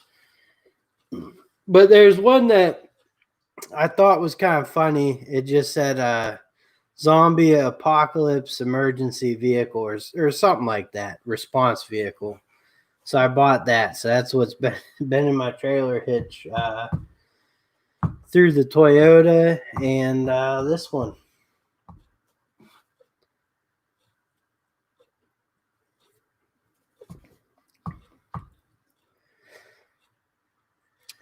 It should be. This truck can go up to a class 3. So for in terms of towing and stuff and weight. So it's I think that's 60, pretty sure it's 6,500 pounds or something like that. It's rated for to haul. Maybe it's more. I don't know. I forget how the classes go, but you can get a class 3 sticker. I have a class 2. Which I actually had loaded up today, where 50 boxes of flooring, and it was like, wasn't like a big thing, but does send the back ass end down a bit.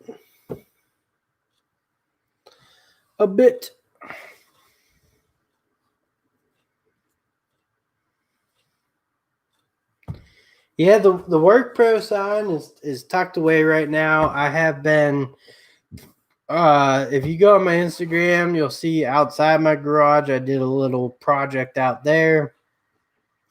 And inside my garage there's been a hole in the ceiling for 10 years. I patched that up, redid the insulation.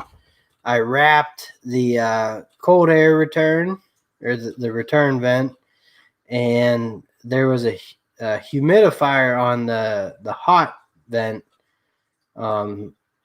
that I wrapped down there, and I've been painting the whole garage. So that's why you haven't seen a lot of me. So painting the ceiling, the walls, everything.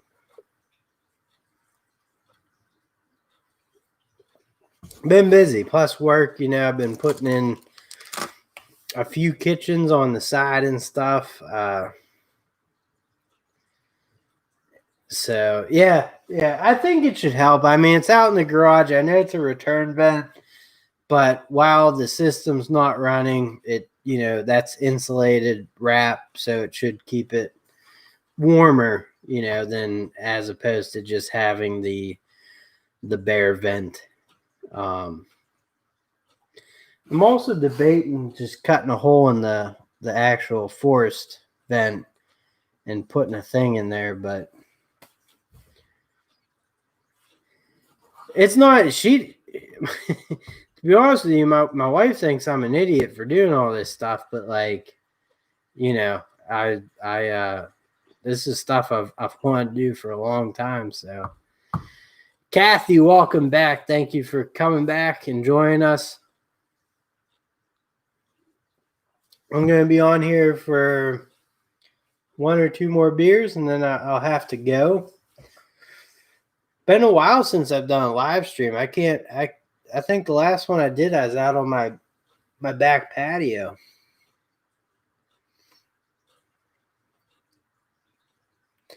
Is it really you doing that stuff? Yeah, stuff I want to do. I gotta go take out the trash out.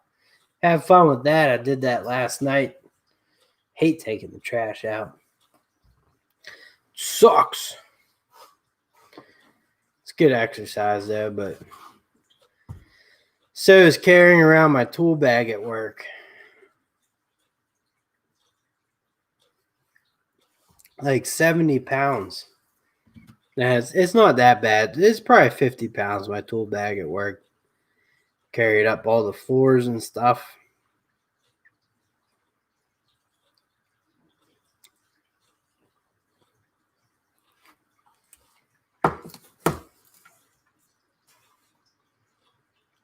So my garage is not heated, but those doors are insulated garage doors, and I could insulate the 2 outer walls, but the garage is, it's 50 degrees outside. It's 68 in here. So I'm almost 20 degrees difference from the outside, and there are some, there's some on the edges of the garage cracks where I put the spray foam in to seal those up. So garage is feeling a lot better now.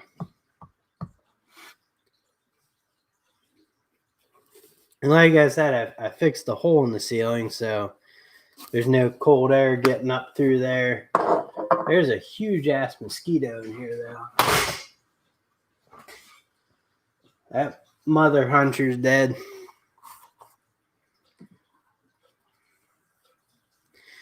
Exercise is for rich people because they can wake up and, exercise and do whatever they want to do. And then they go to work and, play golf or whatever.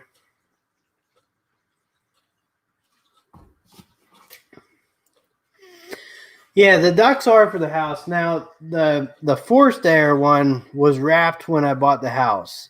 And the return was not, which is pretty standard for, 60s home. They didn't think about that stuff. The ceiling is insulated, but they ran the forced airs up into 2 bedrooms outside and then up.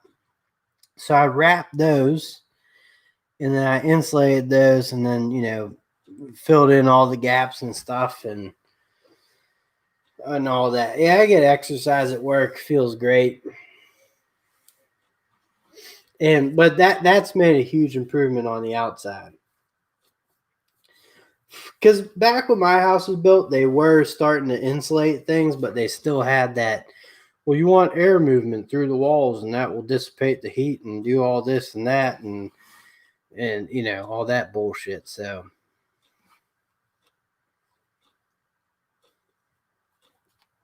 crazy how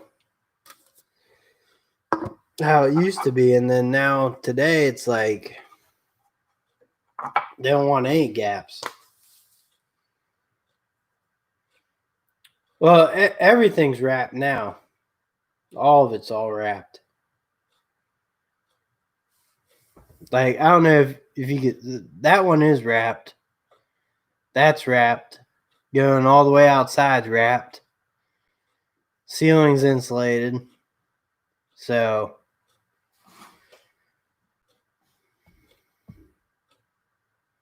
that other one's my beam, my I-beam.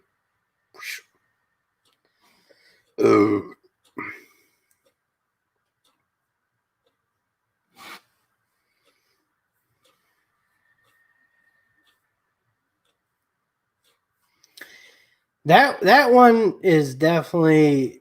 I actually think that's a better R value than this one. It had some thick stuff. It's definitely a lot older, but there's insulation in it, and it seems thicker than this. That's like I bought this. It works well. It will do well.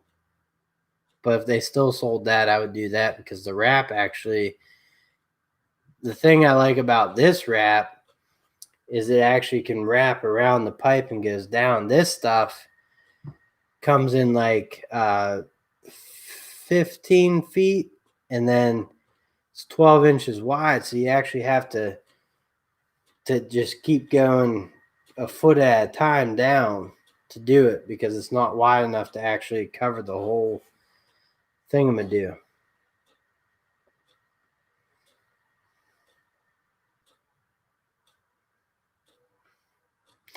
Yeah, I get the air exchangers and stuff. I mean, I don't want to get to that. I had some cold bedrooms, and I was just trying to improve that. And I definitely, like the cold bedrooms were probably like 15 degrees difference from the other bedrooms, and then I did all this stuff, and now I'm only seeing a 3-degree difference. So I'm happy with the way it's turned out so far.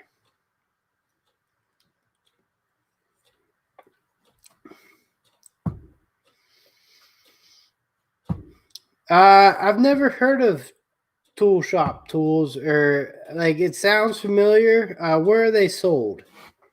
I don't have any experience on them, so I can't give you anything.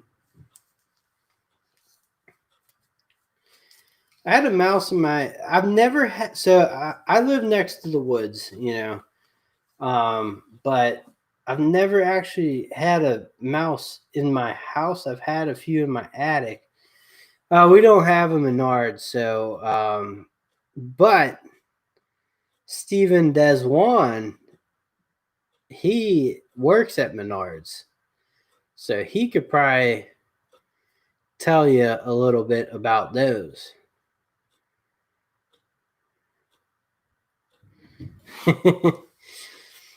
Yeah, I mean, we don't like crank our heat or anything. It stays at like in the winter we put our heat at about 66 at night, 67.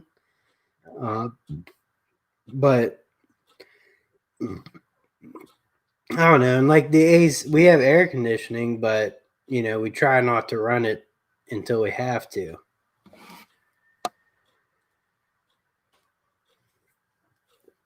I do believe Tools and Trash got their cordless oscillating tool, did a video on it. I'm pretty sure it's Tool Shop brand. And he said it wasn't that bad. I mean, for what it is.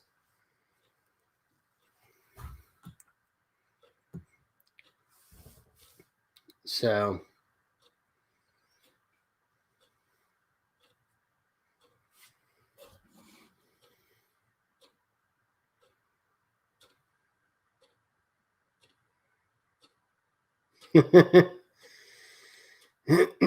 I love heating with wood. couple years ago, so we had a wood burning fireplace with a gas starter, but the gas starter was all rusted out when we moved in. So I turned off the gas going there, and I just put in a wood burner. So I would cut down trees every summer, split all the wood. So I'd probably have like 10 cords of wood at my house, and I was working as a janitor, and I had Mondays and Tuesdays off. So on those days, this was like pre-kids, or first kid. So I'd wake up at like 8 in the morning and, start a fire. So like by 3 or 4 o'clock, it would be going good, like, heating well, and have a few beers, watch a movie, enjoy the night, and it was the best. I loved it. But I put the gas one in for convenience for the wife, but I'm thinking about going back. But it's a lot of work, cutting down trees and splitting it and all that stuff.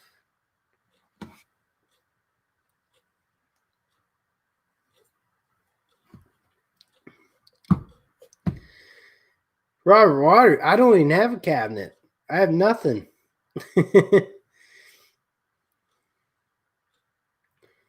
That's a hell of an upgrade.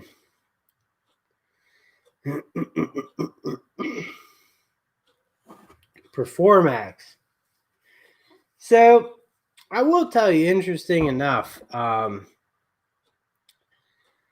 I do enjoy buying tape measures, and it kind of developed into, like, I guess it's a collection now, and it's kind of weird how that started because I bought them, and now I'm a collector, I guess, and I don't know.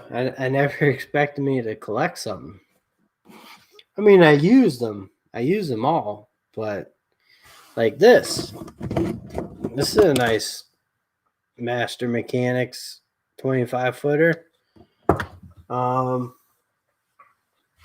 then they have a Master Mechanics 16 footer, which is, I think, better than the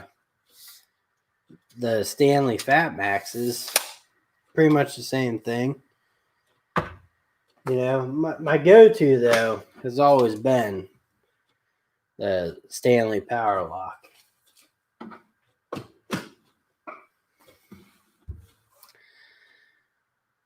One of Menard's cheaper brands, I bought Master Force, another lower price brand. Their SD, yeah, WorkPro has some SDS carbide tip. I'm going to buy them. They're on sale on Amazon, so you get them. I think they're like $25, and then usually they have like a $2 to $4 off coupon. So I might get those. The shelf in a cabinet. Still doing better than me, man. That's always my thought. So like I have a bunch of tape measures, but when if I'm trimming out an apartment or something, usually 3 or 4 will do great because you got one at the saw, one at where you're measuring, and then 2 in between because you're gonna grab one and take it there or take it there, and so it's just better if you do that. Let me know tape measures with metric you find. Love metric tape measures. So Hazette has a good one. Audubon Dan uses. I'm sure you can find like a Starrett or something, but Hazette. They're expensive, but he seems to like it.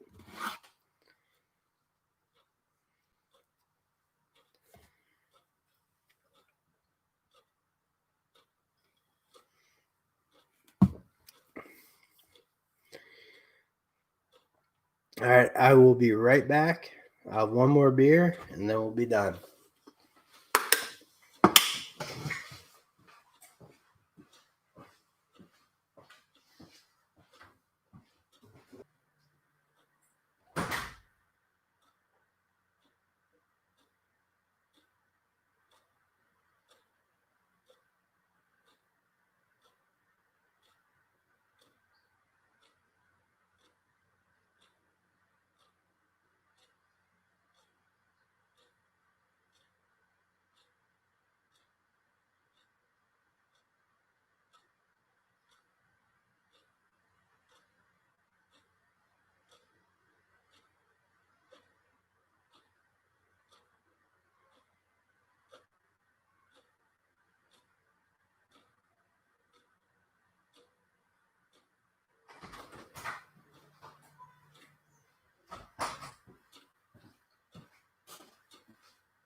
And I will have you know there, Robert Waters, a big reason why I did this live stream tonight was because you said you missed them. Whether it's true or not, I don't know, but it's a big reason why I did it. When doing a wood project, I just put tape chops on and spread them out as I am working. Yeah, it's pretty much how it goes, right? And yeah, not expensive. Like I bought this Heart 16-footer. It's an auto lock, you know. It's not too bad. It's got your cheater marks. Now, I don't use cheater marks, but what I will say is, like, if I'm measuring out a piece of trim and I don't know, say you're at like I'll do 48 and you know, like 48 and 2 lines past the half. So that's how I measure. I don't care. I really don't. Everything works out in the end. So there's a lot of guys that are like, oh, if you can't, you know, if I use my Stanley. So I know, you know, quarter, half, and 3/4. So if I'm using my Stanley, I'll go 2 1/4, 2 line, or like 2 and 2 lines past a quarter, and then cut it. And it works. I like the auto lock too. The auto lock comes. I like both, but there's certain situations where that auto lock really is convenient to have. Milwaukee has a few very great auto lock options. This Heart is not bad at all. I mean, the thing when you're doing flooring and stuff, you don't want a huge thing, because when you're measuring out trim after you've done flooring, it sticks everywhere. So what you want is you know, well, not even that. You want like this. You don't want a big hook on the end. You just want that. And then it's stuck in all your new flooring and stuff. Let's see. Device I could keep up with Bosch laser. I do have a few laser measuring devices. My Performax is an auto lock tape measure. I like that feature as well. Hell yeah. I used to hate auto lock, but I've grown used to it in certain circumstances. The biggest thing is use the same tape measure for both measurements. That is definitely true. Although I don't follow that practice. So when I am at home though and do projects at home, 100%, this is the only thing I use. I have not had a really big issue with that though, surprisingly.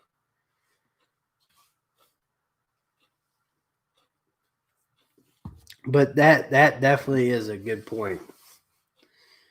Because every tape measure is a little different. So if you have 2 tape measures measuring something, it's, you know.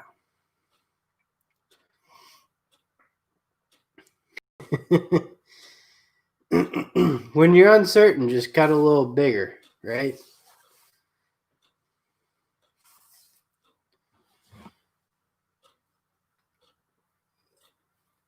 Well, it's not that they're off. I mean, I think the issue is they all have different variation at the tip. You know, like they all have a little movement. So when you measure something, this is grabbing a little different than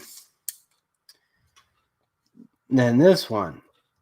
You know, so that's the difference right there.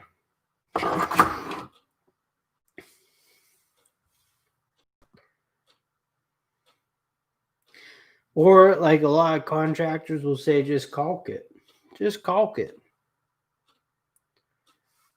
The board stretcher.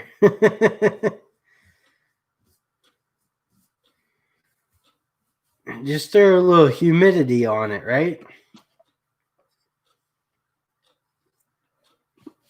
I mean, when you do trim work, you want it tight, like tight, because ideally you want to let the wood sit in the climate it's going to be in. But realistically, like at work, like I gotta get the trim and put it in. So I kind of measure big and kind of tap it in, and then caulk and a lot of coping and stuff. That way, it just all stays nice and tight. The good out on the apartment thing is it's going to be painted like 1,000 times, so eventually it'll all look really good with caulk.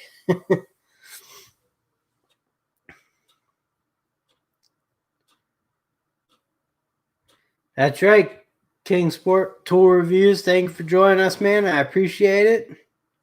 And that is the flashlights and tape measures, yeah. Drywall hides it anyways, right?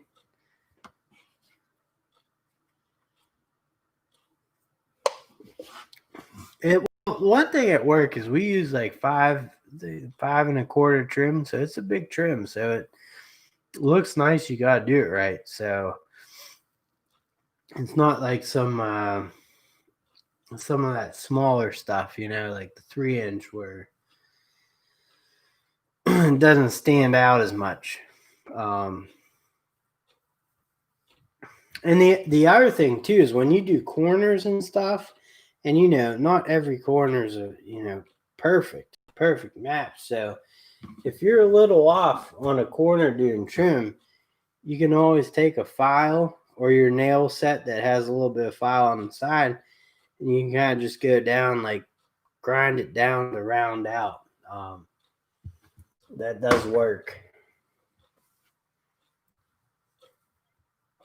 1/4 inch of paint will do.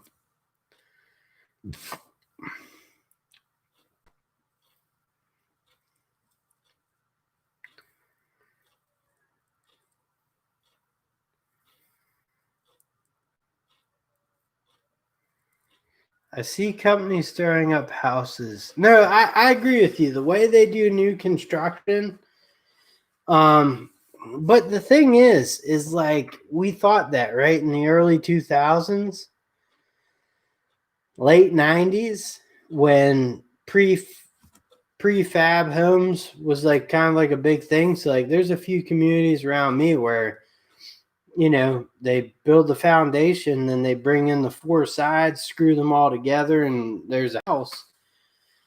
But you know what? They're still up. They're doing well.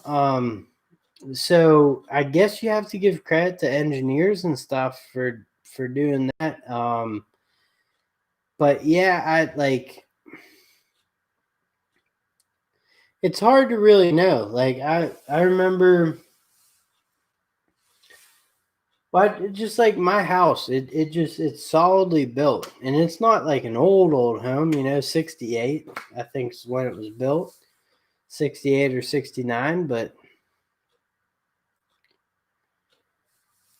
I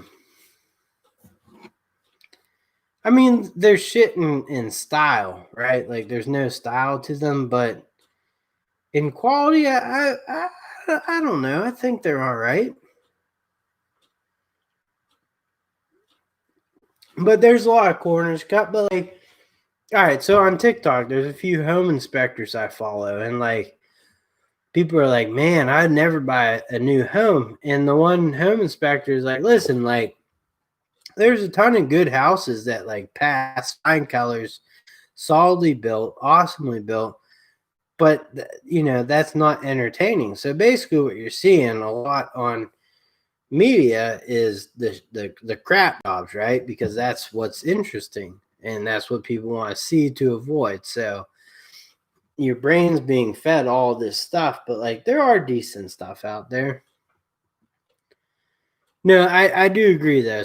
Some builders do cut, like I know one of the like Wayne Homes or something like that, they like instead of putting GFIs in all the bathrooms, what they do is anything near water, they put a GFI in the basement and they run all the wires up to all those spots, and then they just put regular plugs.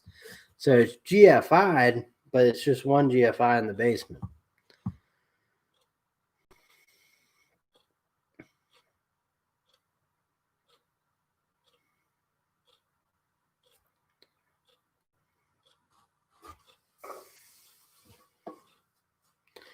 Yeah, no, Zaphi, like, I'll be honest, I'm on TikTok a little bit. I wasn't into joining, but a lot of people got me to, and there's some very cool content in terms of the buildings and stuff like that.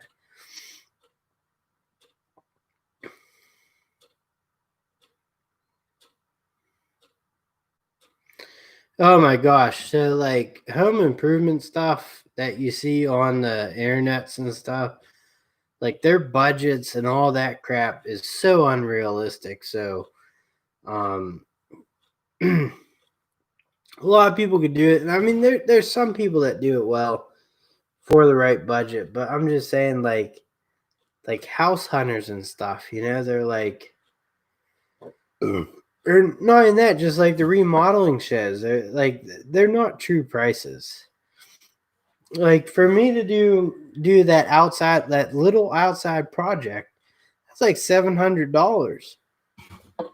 If it was on like one of those remodel shows, they'd be like, I got free wood, this and that, and leftover this, and it was put some kids to sleep. I appreciate y'all joining me. I'm glad I could do this tonight. It was a lot of fun. Thank you for the support, the conversations. Pretty, I mean, fun stuff to cover. So I'll catch you guys all later, and have a good one. Later, alligator.